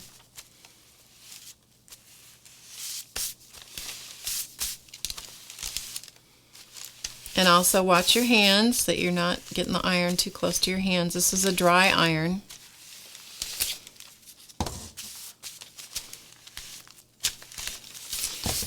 Now you're never going to get all the wrinkles out of it. Let me show you.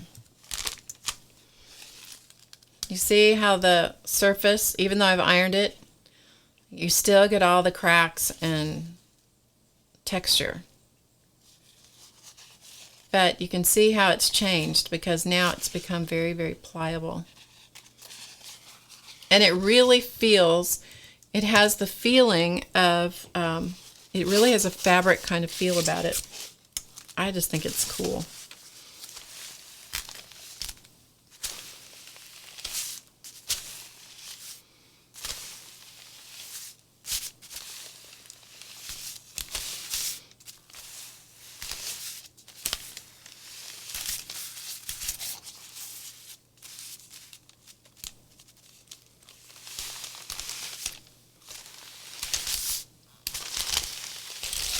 And once you have the raw materials made, so you've made yourself a big stack of papers of different colors, then all you have to do is just get creative and see what you can come up with.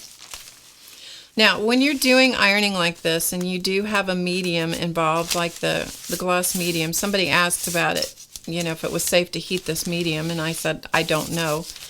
If you are subject to breathing issues, then I would not do this, or I would put on a mask and, you know, work in an extremely well ventilated area. I mean, I have outlets outside my house, so I could actually take this outside and do it outside. Hi, Kathleen. The iron is set on, I have it a little bit less than the wool setting on my iron. But that really depends on how hot your iron is. So, you know, you have to just kind of experiment a little bit, like most things, to see what's going to work with your particular setup.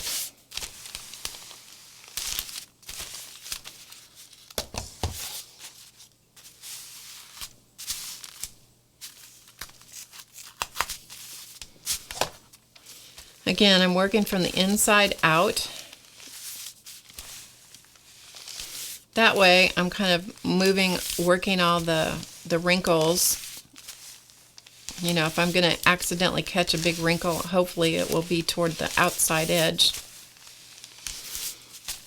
But I found that the papers that I did this with, most of them ironed out pretty well. Okay, we're going to call it good.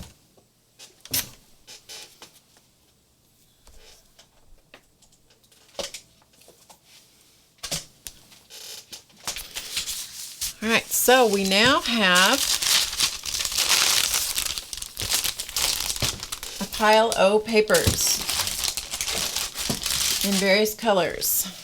Okay, so there's our pile of papers.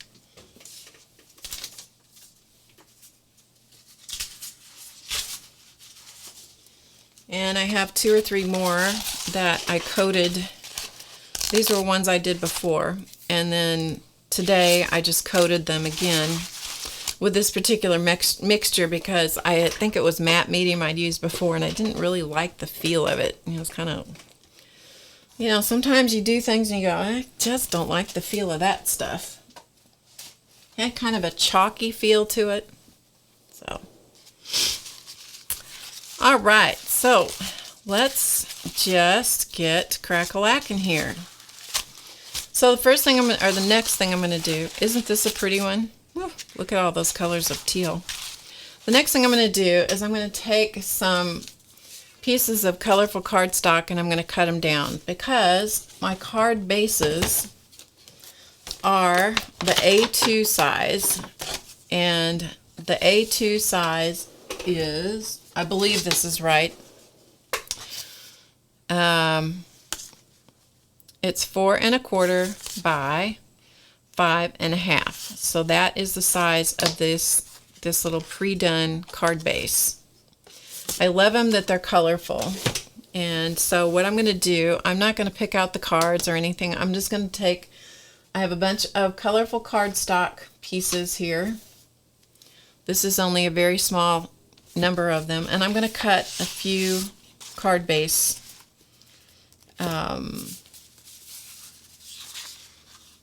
pieces. Chance is already tuning up. He's already decided he's been in there long enough. So maybe we'll do this one. So just to have some choices, okay?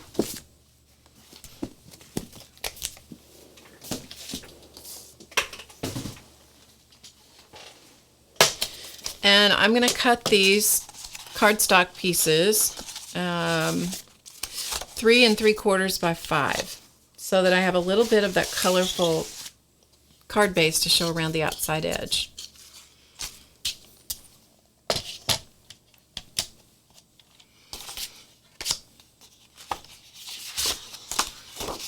Okay. So I'm just using a cutter that I have here.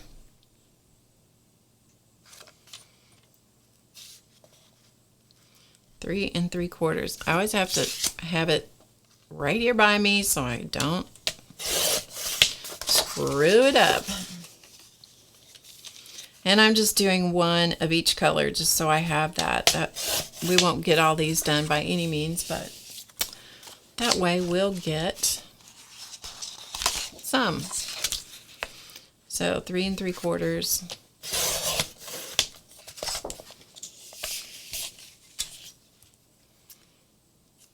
by 5, right? See, I told you I gotta have it here where I can look at it. And then it's a good idea to put them all together so you know that yes, you got the right size going on.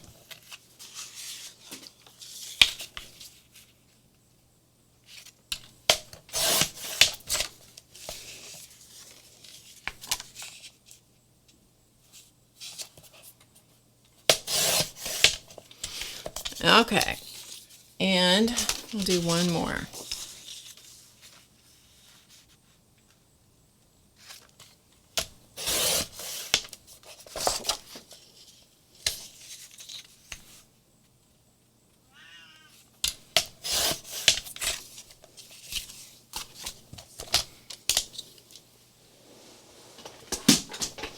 Okay, so this gives us some colors to start with. Okay, so we've got a few, I'll get out of the picture so you can see. Nothing but the desk. So we have some colors to begin with, so I'll just lay them out here. And the first thing I'm going to do is I'm just going to make little vases of flowers similar to what we did, or maybe exactly like what I did before. And I have some little vase shapes that I created for myself. They're just little shapes that I drew out. Hey, Terry. Hi, Deborah.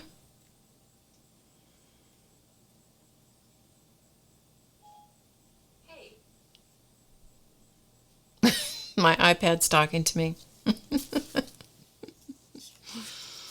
It's across the room and it's talking to me. It's a little unsettling, I have to say. Whoops, sorry, I meant to get out of the picture and forgot and didn't. All right, so what we're going to do is we're going to look for vase colors. So we'll do the purple one first. So I'm going to do this teal color base on that one. For this one, let's do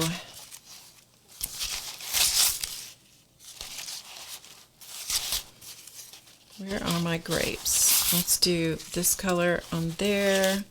On this one, let's do red on that teal color, and then let's do a dark green on the green. Okay, so there you go. It's where we're starting.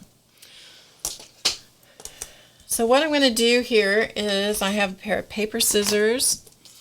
I'm just going to decide where I want the vase to come out of the paper, and I'm just going to pick a spot. So I'm going to just pick a spot right here. Okay, and hopefully this will show up. If it doesn't, I'll always wish it had.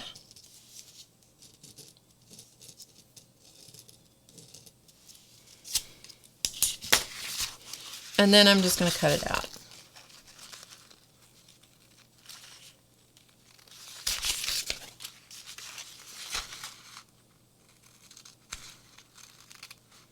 And it's a little bit like cutting kind of a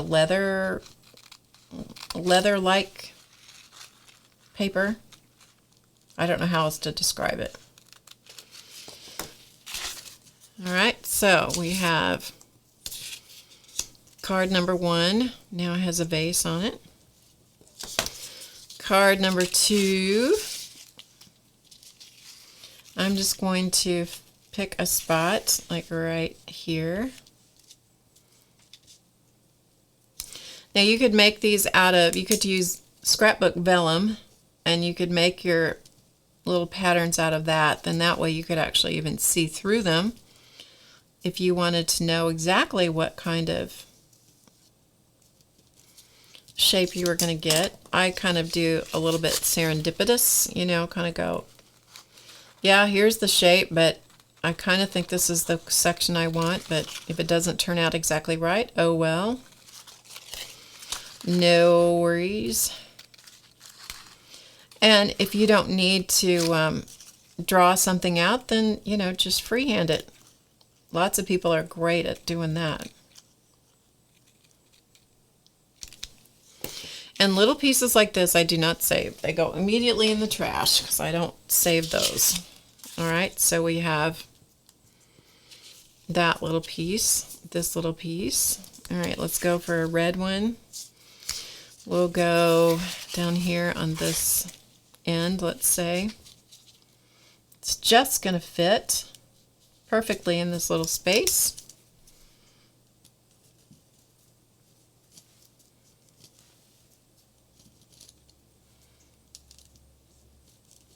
And a pen or a pencil is going to kind of hang up on the little uneven surface of your kneaded paper, but that's all right.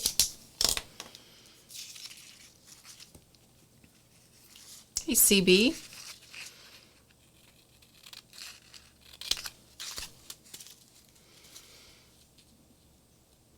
CB would be great at this because she is a flower arranger. She does beautiful flower arrangements. And she really likes the Japanese style flower arrangements, so she would be particularly great at this.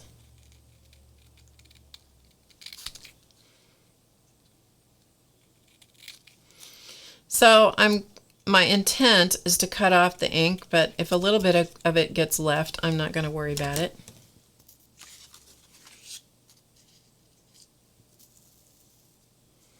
Okay, so there we have that base, and this one, and this one.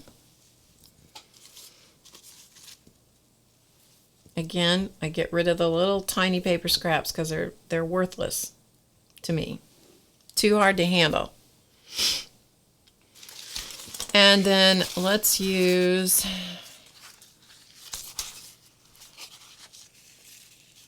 for the sake of interest, let's use a section of this right here.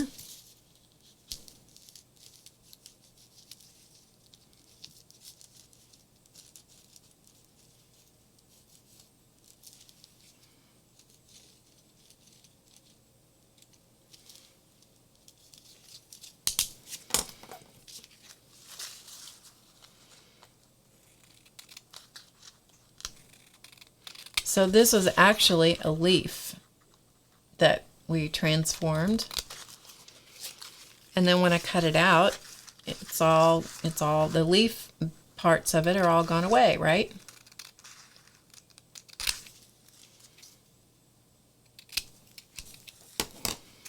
All right, so we have that one over there.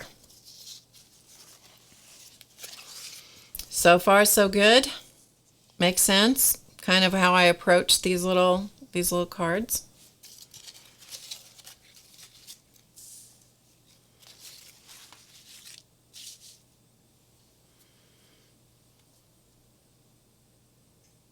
Hi, Shirley.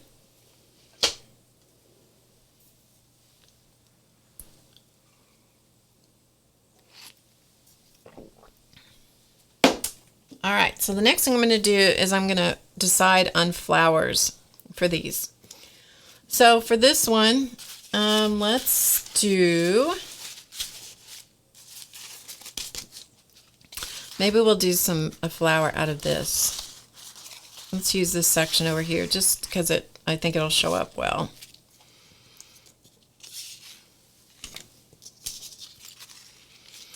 So to make it easy, we're going to just do one flower. I'm going to give myself a center here.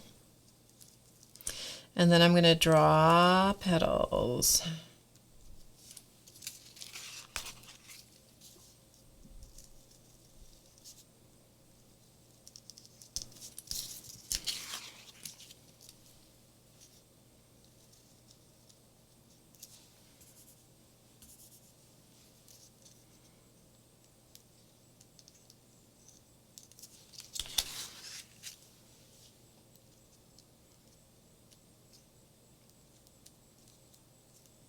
So just like in real life, the petals in a flower, whether it's real life or drawn life, are not going to be all the same size or shape, and I'm good with that. So and because I drew like a big flower, this is a flower, drew a big flower, I'm going to only do one. I'm not going to do multiples.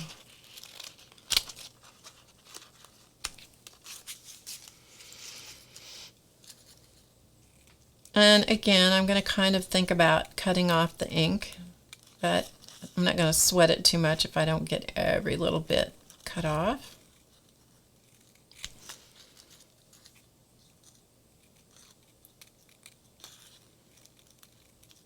So sometimes I move things a lot faster on the streams. This is just not one of those streams. This is one of those streams where you just kind of need to chillax, you know? Gotta go with the flow.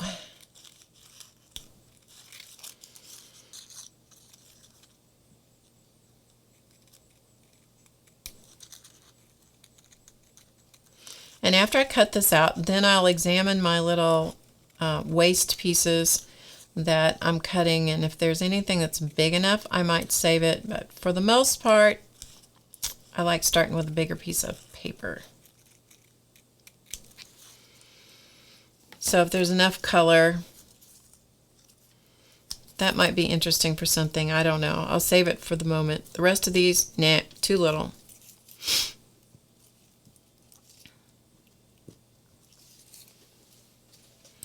So this is going to be our flower that's going to go right here, okay? So let's complete this particular card, shall we? Sure, Barb, why not? All right.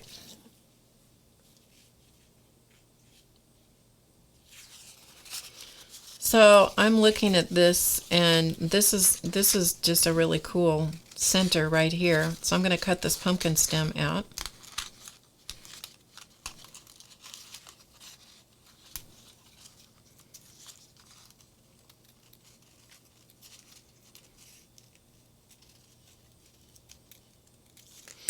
And I'm going to put it right there. Okay, so we now have a center in the flower. So now I need some greens, and so I'm going to use some of this green right in here. I'm just going to cut this section out because it'll be a lot easier to work with.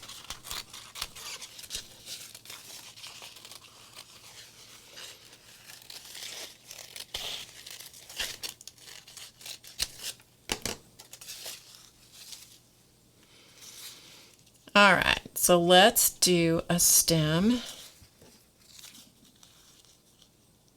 I'm going to just cut this down the middle. I'm going to cut it into a smaller section again.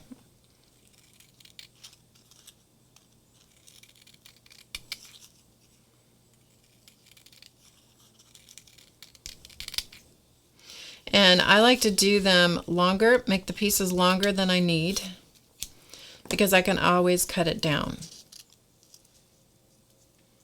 if I need to, right?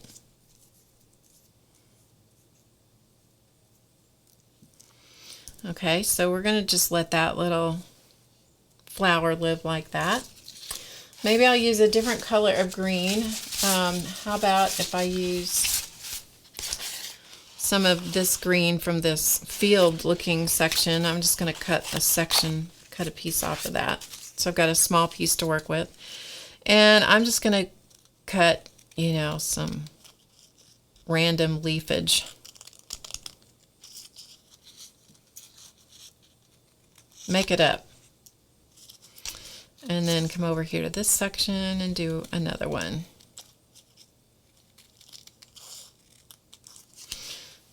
And so we'll give this a couple of little leaves.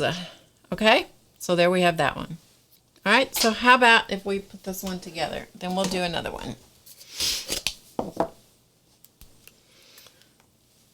So I'm going to use a piece of card to put my glue on. And I'm just using tacky glue. And I do want to have a clean baby wipe.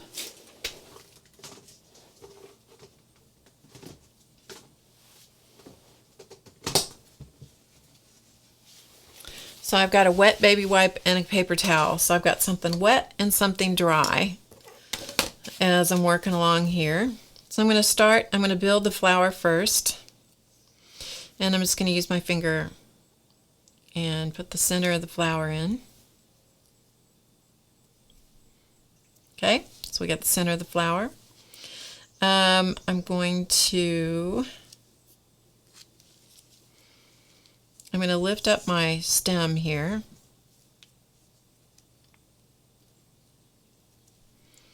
And I'm just going to glue the bottom of the stem here for a second so I don't lose the placement of the stem. And then I'm going to put glue on the back of the vase. And I am going to try not to slop the glue around to the front part of the vase or the various pieces in case I want to do something else. If I want to draw on them with gel pens or something, I'm going to try not to have glue around to the front side. And then I just do this by eye, you know. Good enough is good enough.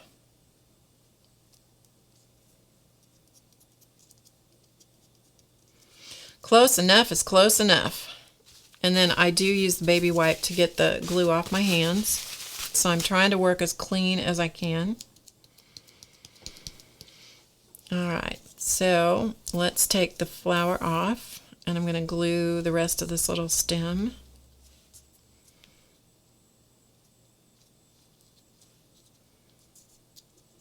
Giving it a little bit of a curve there. Of course, I need more glue. And then I'm going to put my flower on kind of like that. Hopefully.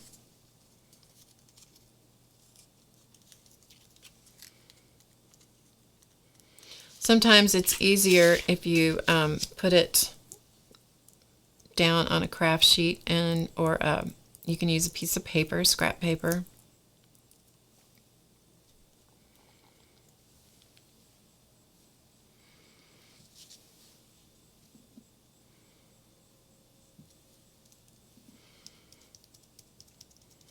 Pat your little flower in place. That may or may not be exactly as I had it a minute ago.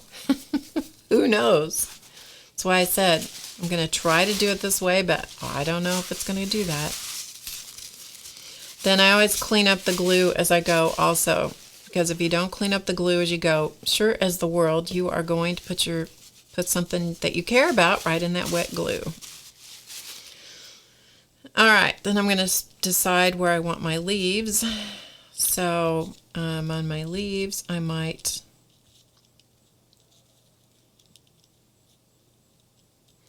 just have them coming down here. This one's a little big. I'm going to cut it down.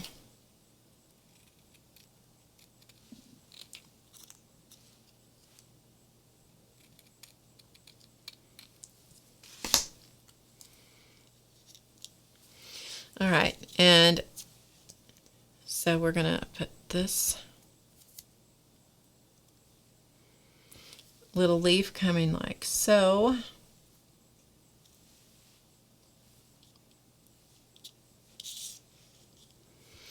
And this one coming over here.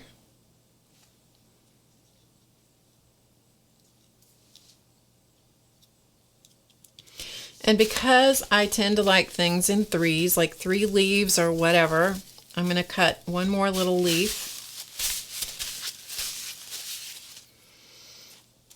from this.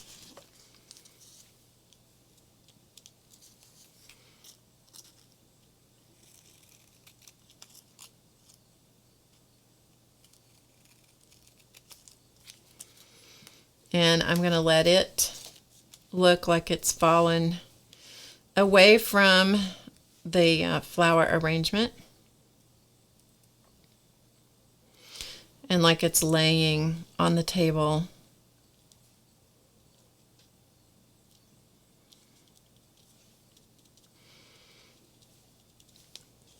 Away from the rest of the flowers.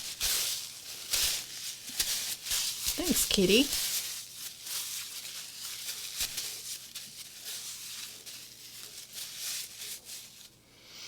All right, now it is helpful because this is wet glue on paper. It is helpful if you put these under something and let them fully dry, which of course we're not going to do that because why would we do that? Whoops, turn the glue over right on the project. So we're going to finish this one up and then I'll work on another one. All right, so I'm going to go to my black jelly roll pen.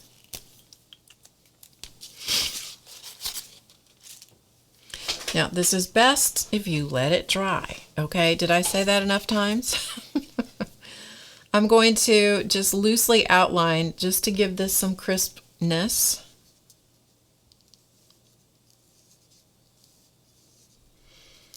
And do a little squiggly bits here and there.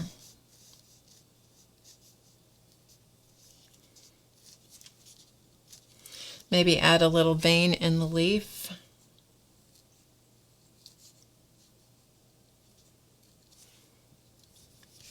I'm going to come around the petals of the flower.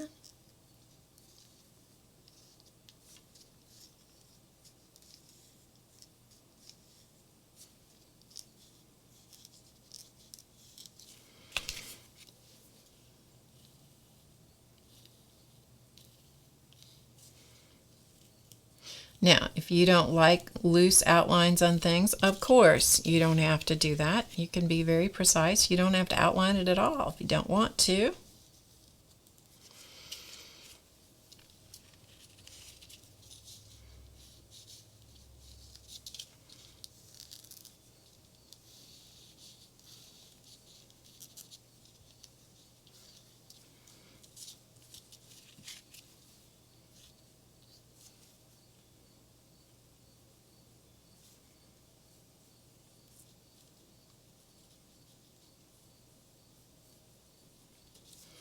And I'm going to give it a little line across the bottom here, just to kind of indicate the surface of the table or something. Okay. And a little bit of line work. And then maybe we'll put a border around it.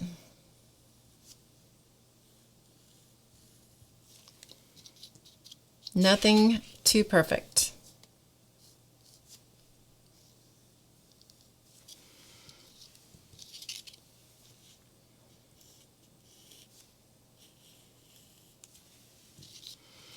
And if that's, if that's needs more, then put another line.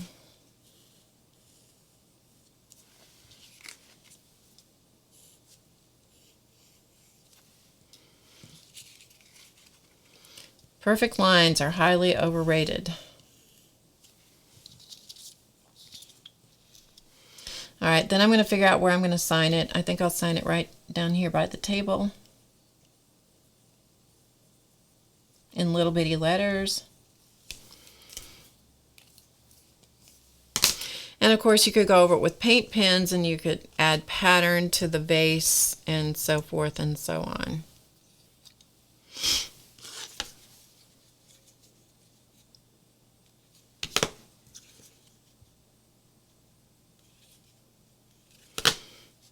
Okay, so there is our little first one, right?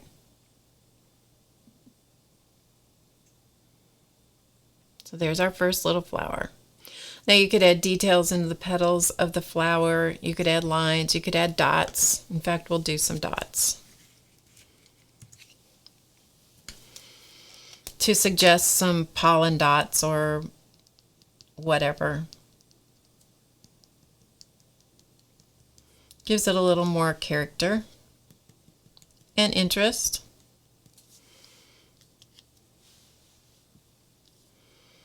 It does take gel pen a minute to dry, so kind of try to keep your hand out of it.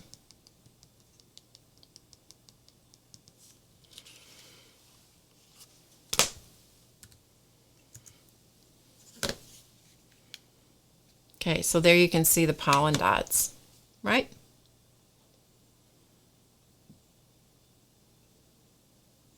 Did I pick purple on purpose? No, it was just the first one in the lineup.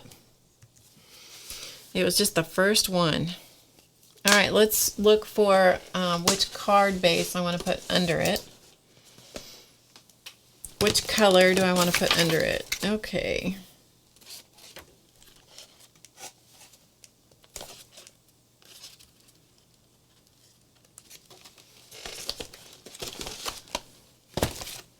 Just looking through my cards here.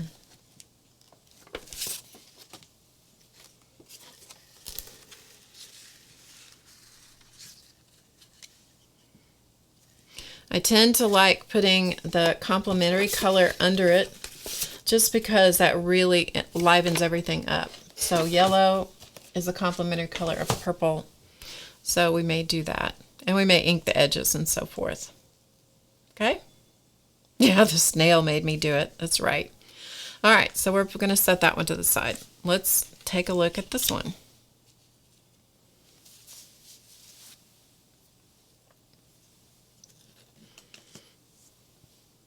I should put a snail on it. I should. I'm not doing that on camera, though. Not doing it on camera. You can't make me. Okay, so for this one, let's take a look at, let's do some yellow. We'll do a yellow flower on this one. I think that would be fun. So we're going to work with this yellow.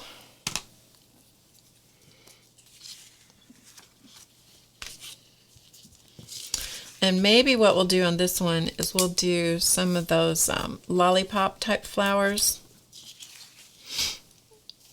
Maybe we'll do, let's see if we can get one here.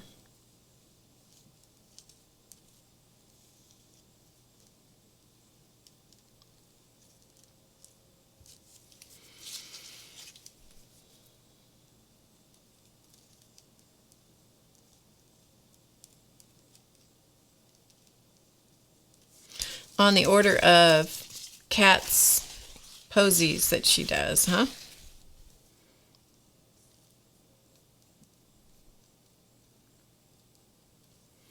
So just some hand-drawn circles, and let's cut these out.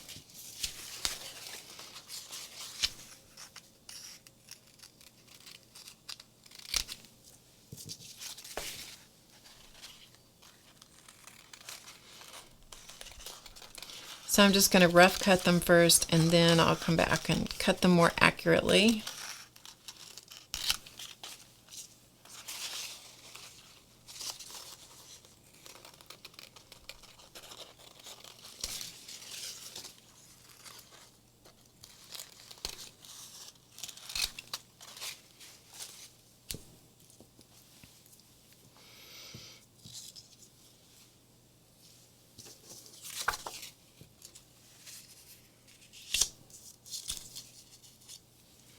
All right, here we go. Let's cut out a flower.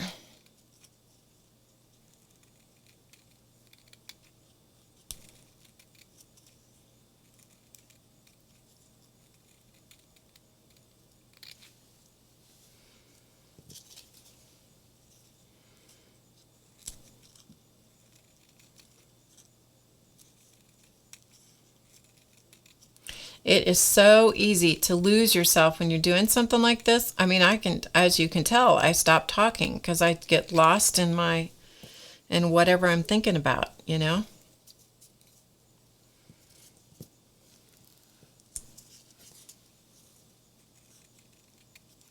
Now you could do animals, you could do birds, you could do, I mean, the sky's the limit.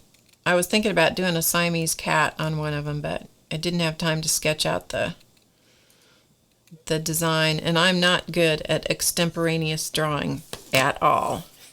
So we're not going there, folks. No, we're not. You can't make me. Okay, let's go find a different green here. All right, where's my greens?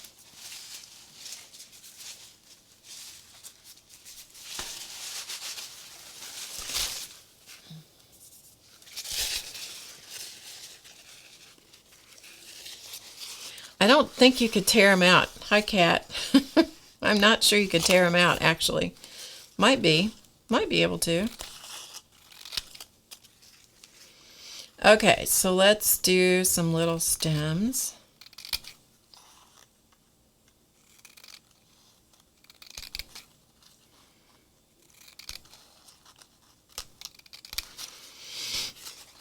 I worked so hard not to tear this paper that, you know, it just sort of seems like bad juju to tear the paper now. Okay, so let's say that we're going to put this one.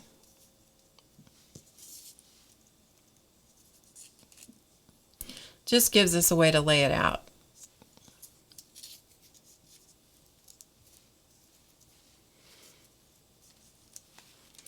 Sometimes when you're doing this kind of thing, it's just better to just start gluing it, you know, and glue it as you go.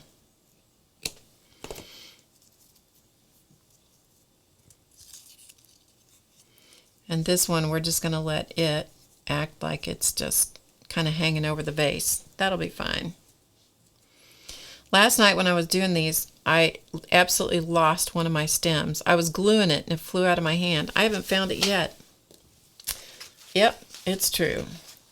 All right, so I'm going to do a little section of green. So I've got a little section of green here, and so what I'm going to do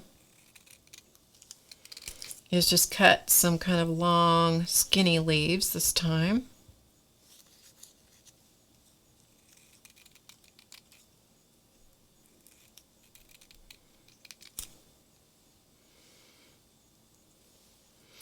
And maybe one more.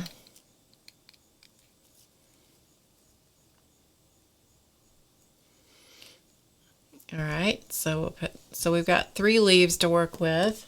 And we need some centers for some flowers here. And I think, what do we want to use for centers? I think we'll use these pretty teal pumpkins. Let's take one of these pumpkins off here. And we'll get some different colors of flower centers.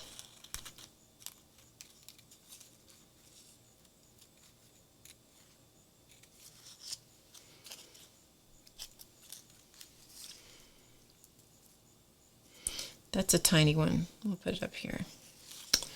Okay. So I'm just kind of randomly shaping centers here.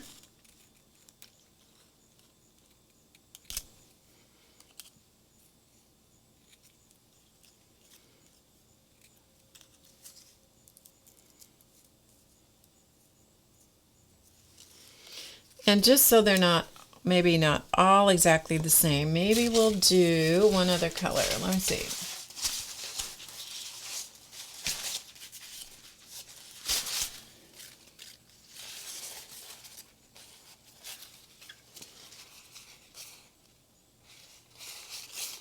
So I'm just looking here a second.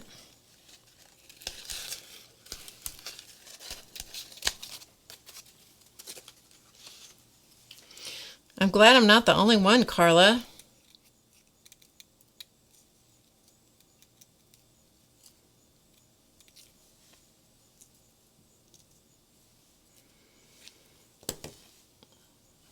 Good enough. Good enough. We're going to live with it. Okay. So let's get some glue. Get some glue going on. All right, the first thing I'm going to do is I'm going to glue down the base.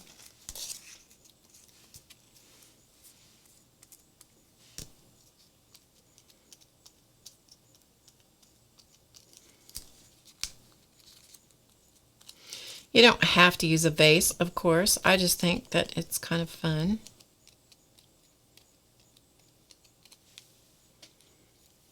Eyeball it.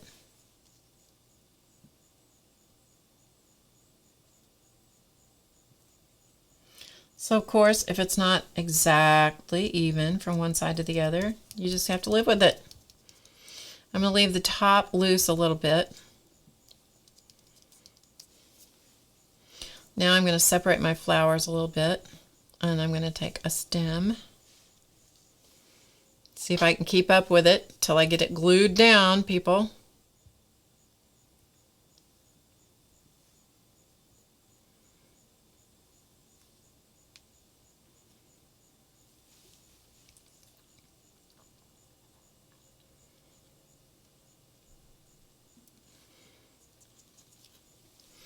Okay, got to get glue off my hands. They go the way of where the other sock is. Yeah, and here, I don't know if you guys have it where you live, but we're forever driving down the road, and there will be one boot or one shoe laying in the middle of the street. It's like, well, what happened to the other one? I don't get it. I don't understand what happens to the second boot or shoe.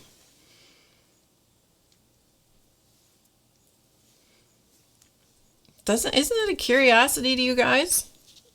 Maybe that doesn't happen in anybody else's community but ours. That's possible.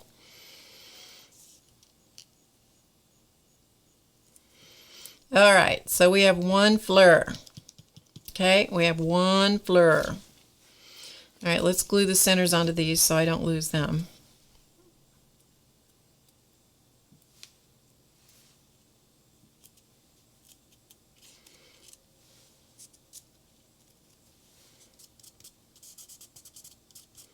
As I said, try to keep your hands clean so you're not getting glue on other stuff.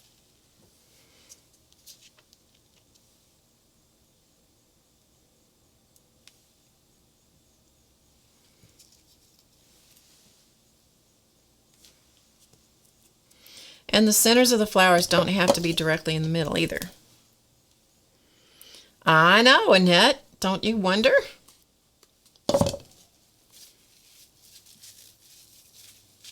Thanks, Patricia.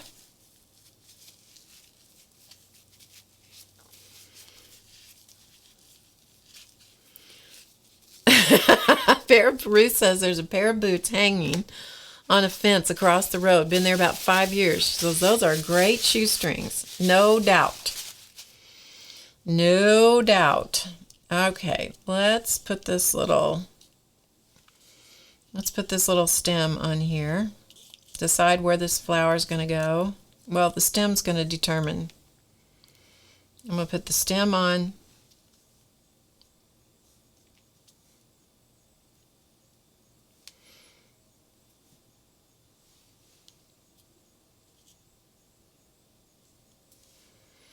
And these little pieces are pliable enough that you can actually put some bend in them. If they're small, you know, if the strips are skinny enough, you can actually bend them a little bit.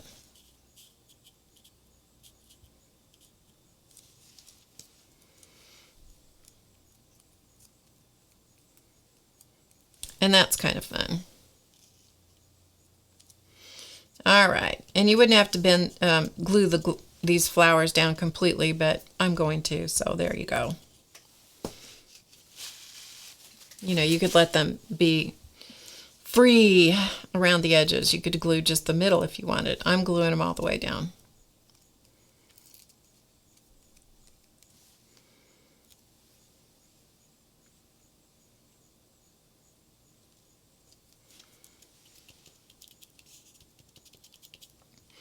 All right, so we have our little flowers. Now we're going to decide about some little leaves. Okay, that one will be fine right there.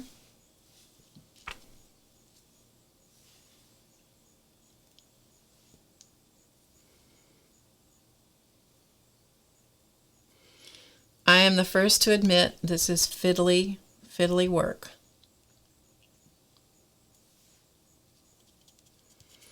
I also have to say I like things like this once in a while. You know, I like bird work sometimes. Bye, Jan. Good to see you. Tell Mr. Bear hello.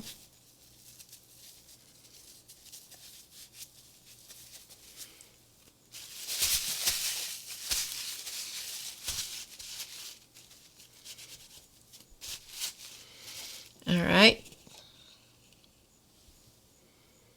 So let's put another leaf on.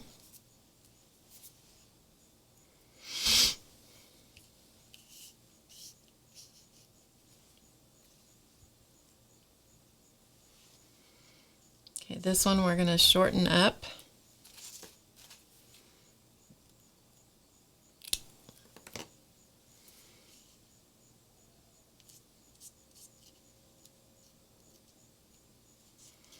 Even a little bit more.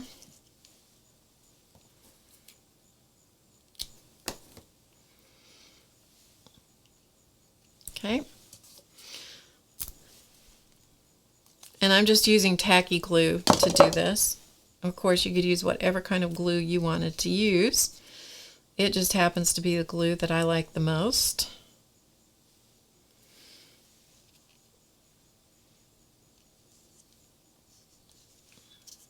All right, so we have a little leaf there. And then perhaps we'll do one more leaf that comes.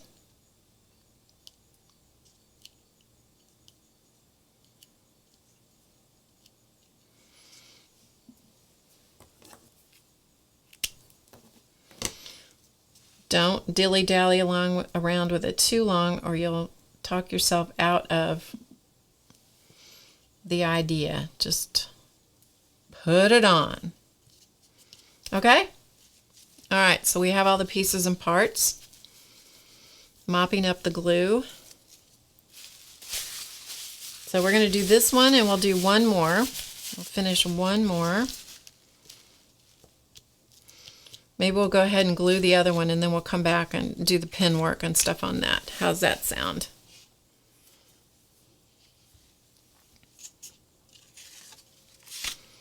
Some days it's not a good idea for me to read the chat, Deb. Some days it's not a good idea. Okay, so we have a red vase, a red vase. All right, so we have a red vase. What color flower do you think we should put in this red vase?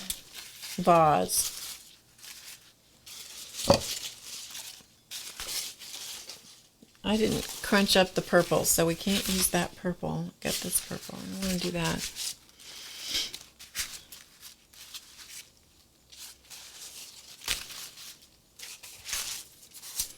Looking for color. Maybe, no, got a red vase. We don't want red flowers. I don't think we want red flowers. Do we want red flowers? No.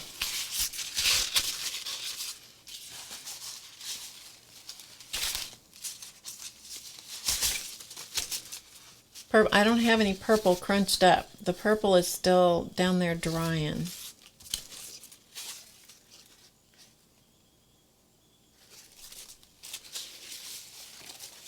Let's see what this looks like. We'll make some coconut macaroon flowers. All right, let's do. I know I'm where you can't see.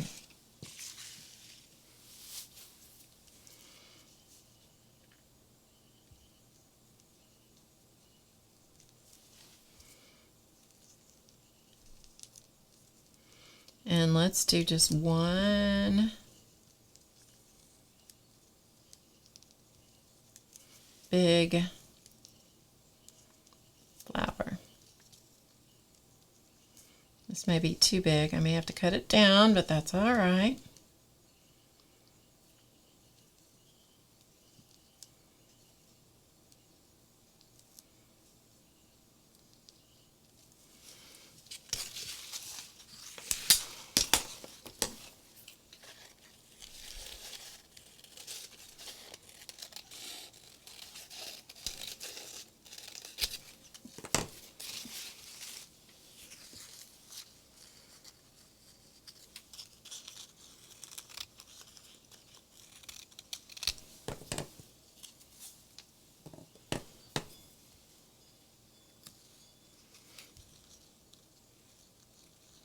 I think Deb's been nipping into the sauce today. Just saying.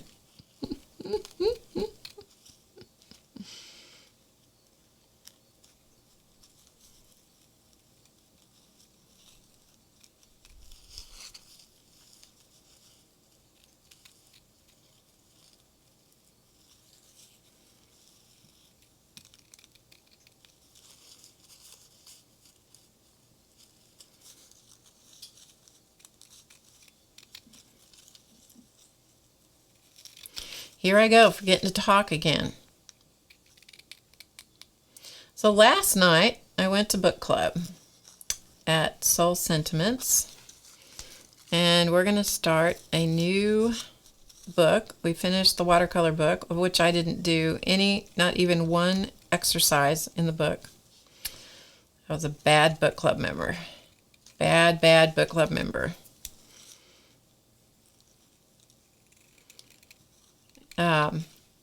But we're going to do one that is, actually it's a collage type book. And it's probably somewhat similar to this, only it's doing very realistic things. Like pictures of cows and things like that. It ought to be interesting. I don't know if I'll get anything done in it either, but you know, it's possible.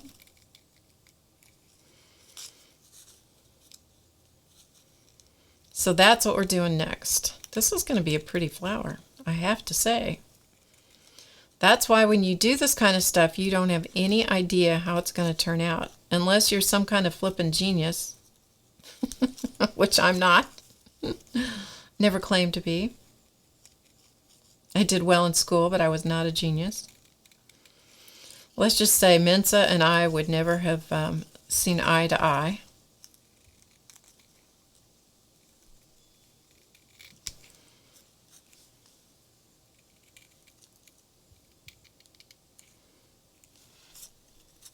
Yesterday I was out on my deck reading. Was it yesterday or day before? Anyway, it was one day this week. I was out on the deck and I took the cats out with me. And Chance was on my lap and he was, oh, they love being out there in the fresh air. Now the windows are open in the room where they are. You know, so they're not hurting for fresh air, but somehow it's different when you're on the other side of the screen. So I had Chance out there with me on my lap, and he started meowing, talking to me, and then his tongue, which, as most of you know, he had a bunch of teeth pulled, his tongue got hung up somewhere, couldn't figure out where to go, and so he ended up with his tongue hanging out the side of his mouth, just as I managed to take a picture of him. It is a pretty funny picture with his tongue hanging outside of his mouth. He's just still very curious about what happened to his tongue. Because one day it worked and the next day it didn't. Okay, so we have a little vase. We have a little flower.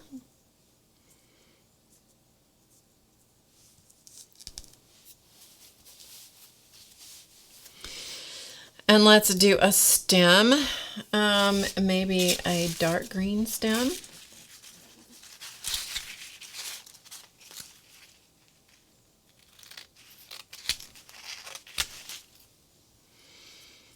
Actually, I want to do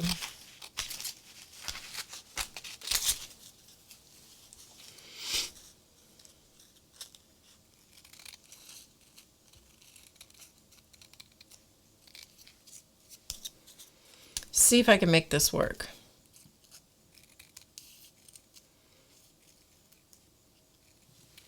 Give myself plenty of stem to work with.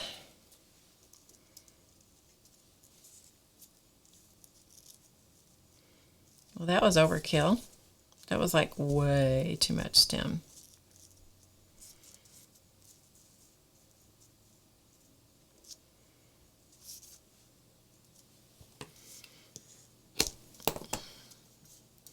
Like way too much stem. All right, let's move over a little bit here.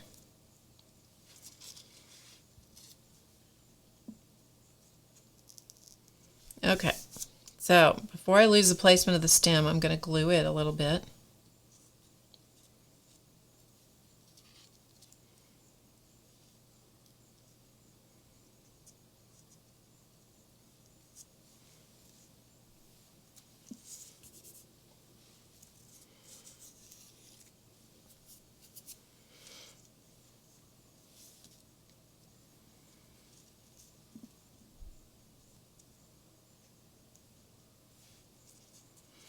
All right, we have stem. All right, let's put the pot here. This time it's going to not, the pot is not going to be in the middle. So we're going to put it off to the side, gluing the pot.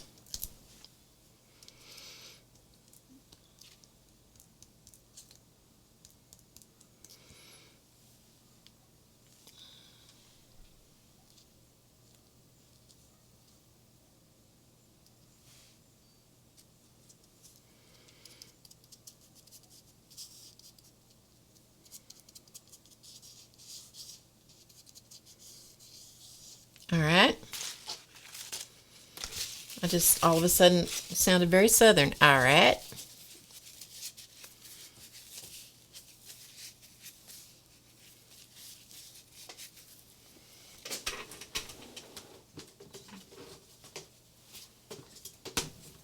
Well, Debbie, I thought you were much younger than 90. I must have been mistaken. If you turned 33 times.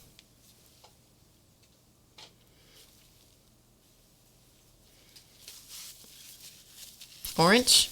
I know. It's a good word. Orange is a good word. That's exactly the way he said it, too. He being the technical department when he was a wee one. All right, let's see if we can get this little flower, delicate as it is. Let's see if we can get it onto our little card here. Then we're going to finish this up and we're going to call it a day, folks. Finish up these 3 little cards. 3 is a serious number.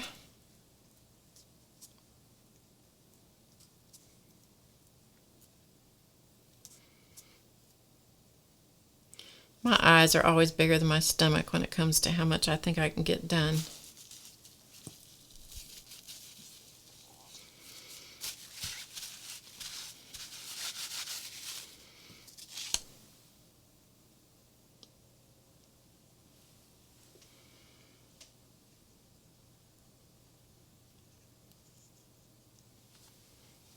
I believe we might have made it.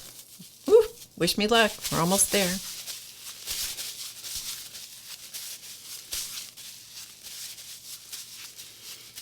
It kind of does, yep. Till we got a flower on it. It did look like one of those bombs.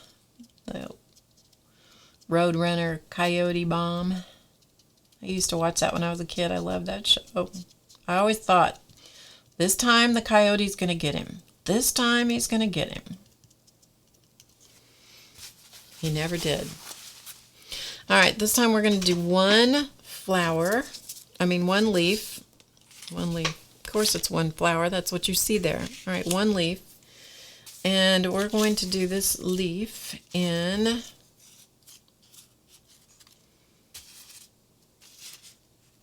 I'm going to use kind of this golden kind of green and gold.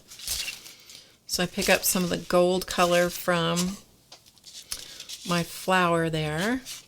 So I got to draw this leaf here. Let me see what I can draw. What kind of leaf do I want to do?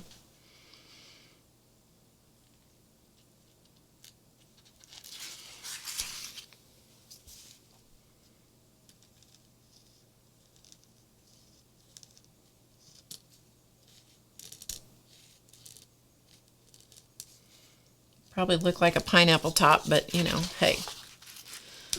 It's my leaf, and if I want to make it look like a pineapple top, by golly, that is what I can do.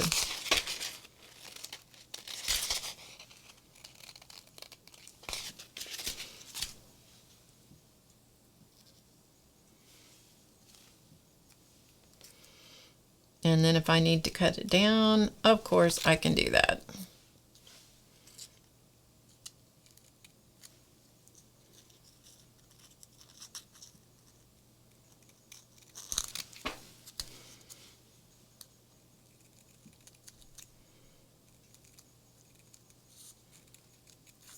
So have you guys enjoyed something different here today? Hopefully you have. It's a mellow kind of stream today.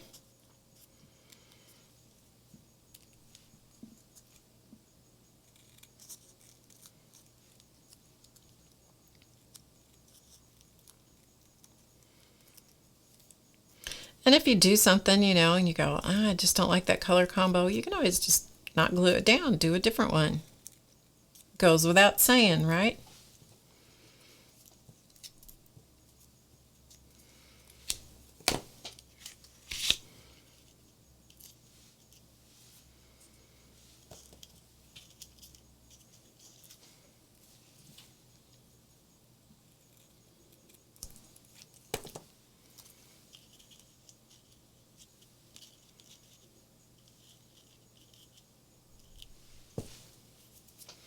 And where is my macaroon? My macaroon flower material is over here. We gotta have another flower petal here.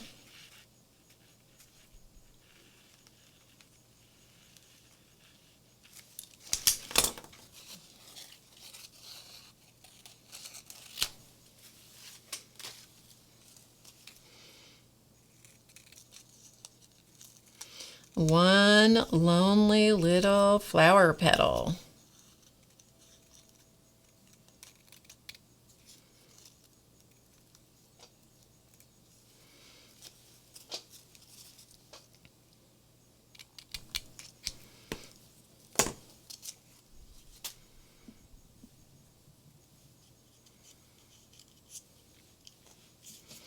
And we'll either let it be falling out or we'll just let it lay on the table. I think we'll just let it be laying on the table.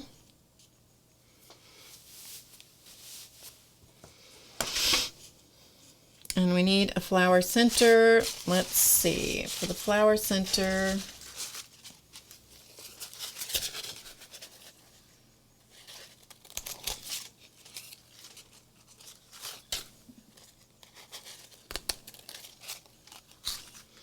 I know where you can't see me, but I'm cutting a flower center here.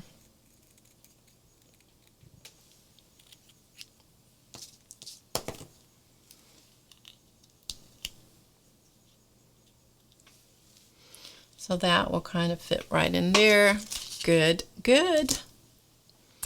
Okay, so our little leafy bits, our little petal, our little center.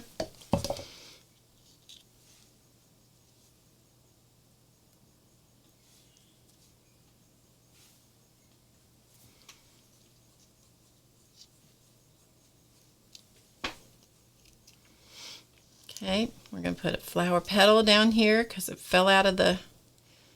I mean, this flower's been around a few days, you know what I mean?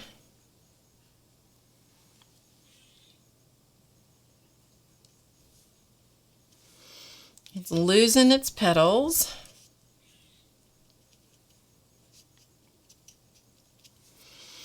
All right, then we're going to put this leaf on here. Get the glue off your hands, Barb.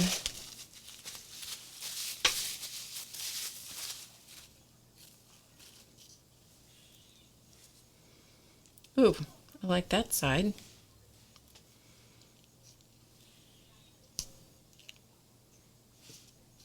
Actually, I like that side better. See? Turned it over and it had green on the other side. I like that side better. So I overruled myself.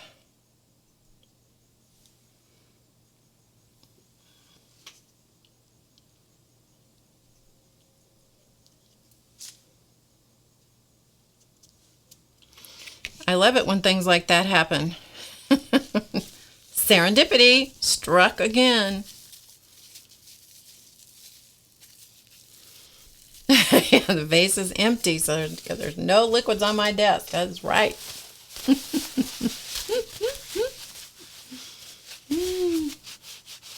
Bye, Miriam. Nice to see you. Thanks for joining us today. All right, let's get rid of the glue so we don't cause ourselves any more problems. Okay, set this one over here. Let's go back and do a little pen work on this one. And we're just about done.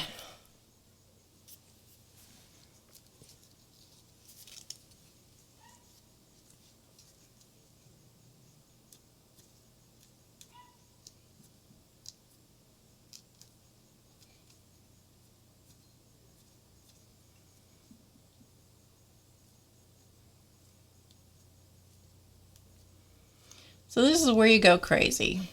You know, you decide how much little hoo-ha stuff do you want to put in, you know?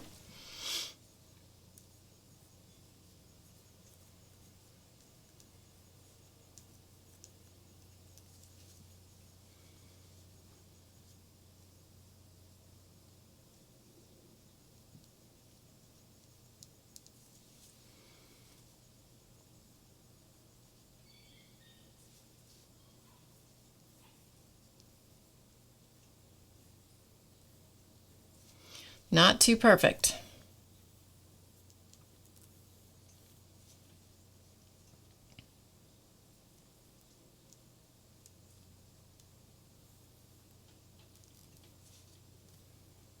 I hear the natives getting restless in the other behind door number 1. They are about ready to get out of that room.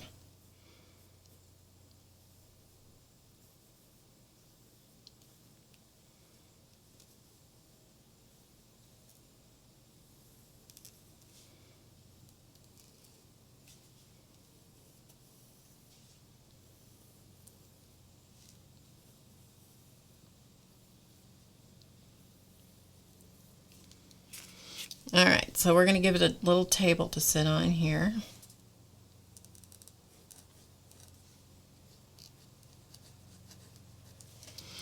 And then we'll just kind of go around here and give it a little framey frame.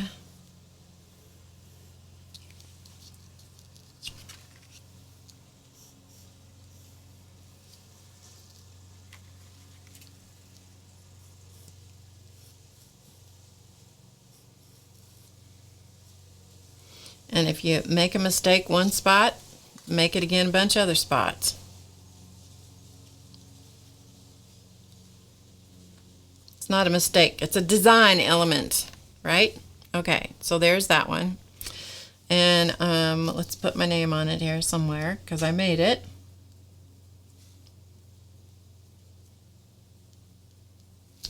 Okay, so we got that one.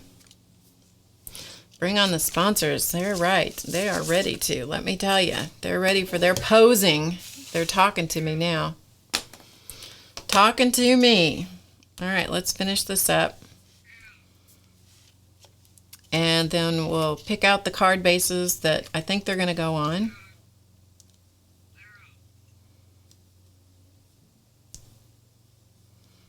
And then I'll finish gluing them up and all that kind of stuff after we get done here.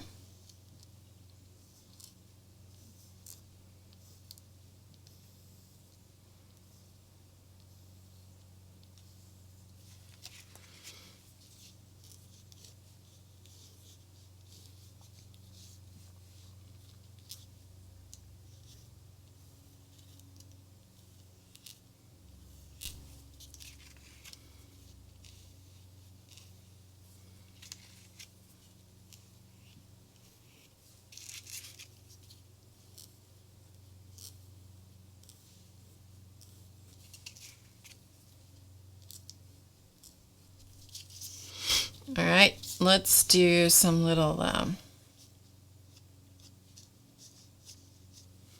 detail in the petals.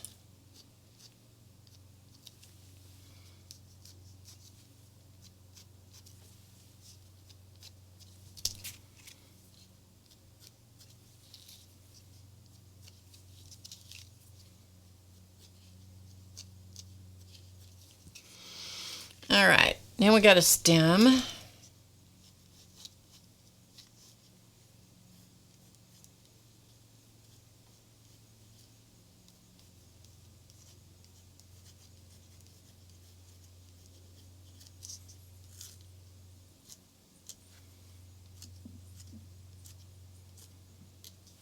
And a leaf.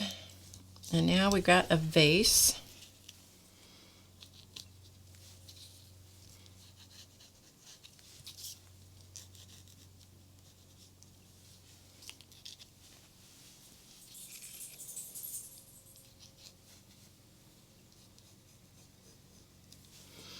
And a little bit of a table here.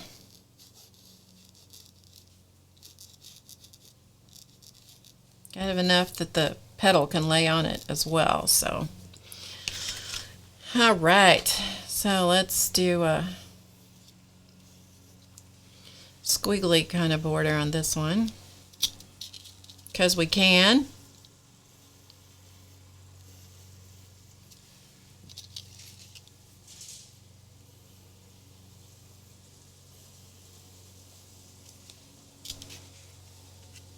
And we're going to call it good. Where should we sign this one? I'm going to sign it right down the side of the vase over here.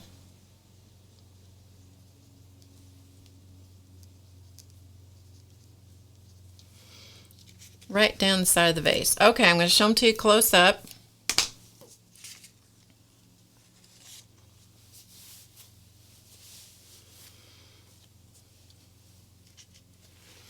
Let's pick out, I'll pick out the card bases for these that I think I'm going to use. I'm not going to glue them on right now, but let's take a look at what it might look like, what it might turn out to be like.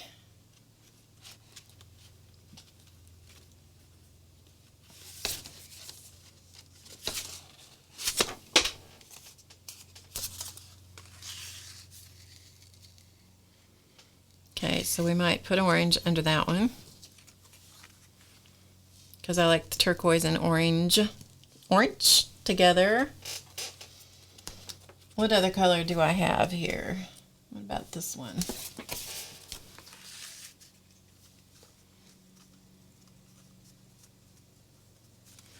Okay, that's a possibility.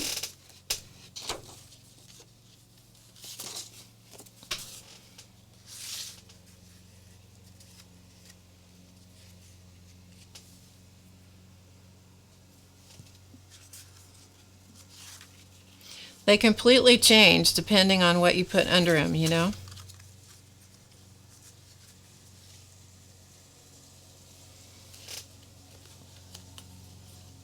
Just looking at my color choices here. Color options.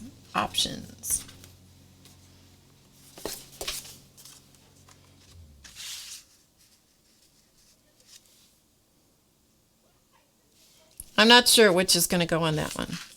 I'm not sure what's going to go for this one. I haven't decided yet. We're going to call it a day. What do you think? Get the sponsors out. Say goodbye. I'll finish these up and post them on my website, which is HowToGetCreative.com. You'll be able to go there and see them Saturday or Sunday. If you follow me on Twitter or Facebook or Pinterest, those links, I always post those links, so you'll be able to see them there too. Okay. We're going to call it a day.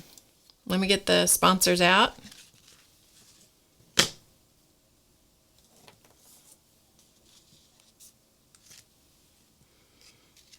Did you enjoy that? Do you think that was kind of fun for something different? Who knew that you could take plain old who knew that you could make a daisy, a pretty daisy out of a bunch of macaroons? Did you ever think that would happen? I didn't. All right, let's get the sponsors and wrap it up here, folks. And why are they called the sponsors? Because they let me stream.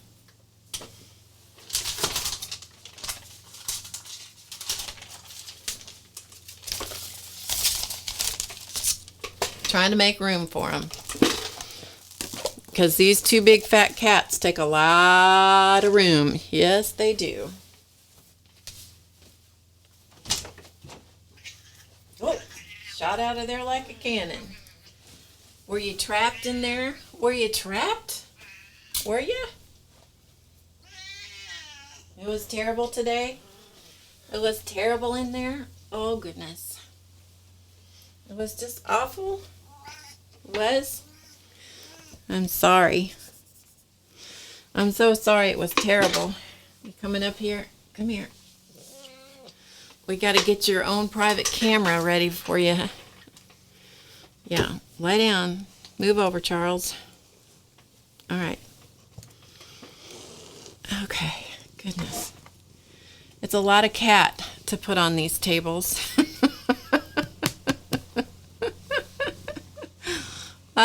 It's a lot of cat. Don't call it a day. Don't wrap it up. The day is yet young. That's true. That's true. All right, Charlie, stick your head in here so they can see your pretty face. There we go. Okay. So everybody sees those boys.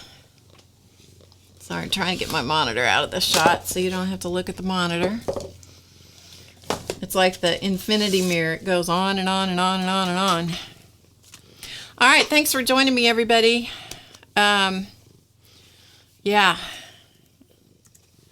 It's been fun. I've enjoyed having you all here. Thank you so much for coming. Be sure to check out, if you like what I do here, be sure you check out HowToGetCreative.com. It is a membership website. In case I haven't said that lately, it is a membership website. There's lots of classes there. Lots of tips and tricks videos. We have a VIP membership level, so I do special classes for the VIP members every month, etc., etc., etc. If you like what I do, that's where the action is. All right, I'm going to go. I hope you have a wonderful weekend. I will see you guys next week, same time, same place. And remember to get creative today, because you know it's easy. See you next time.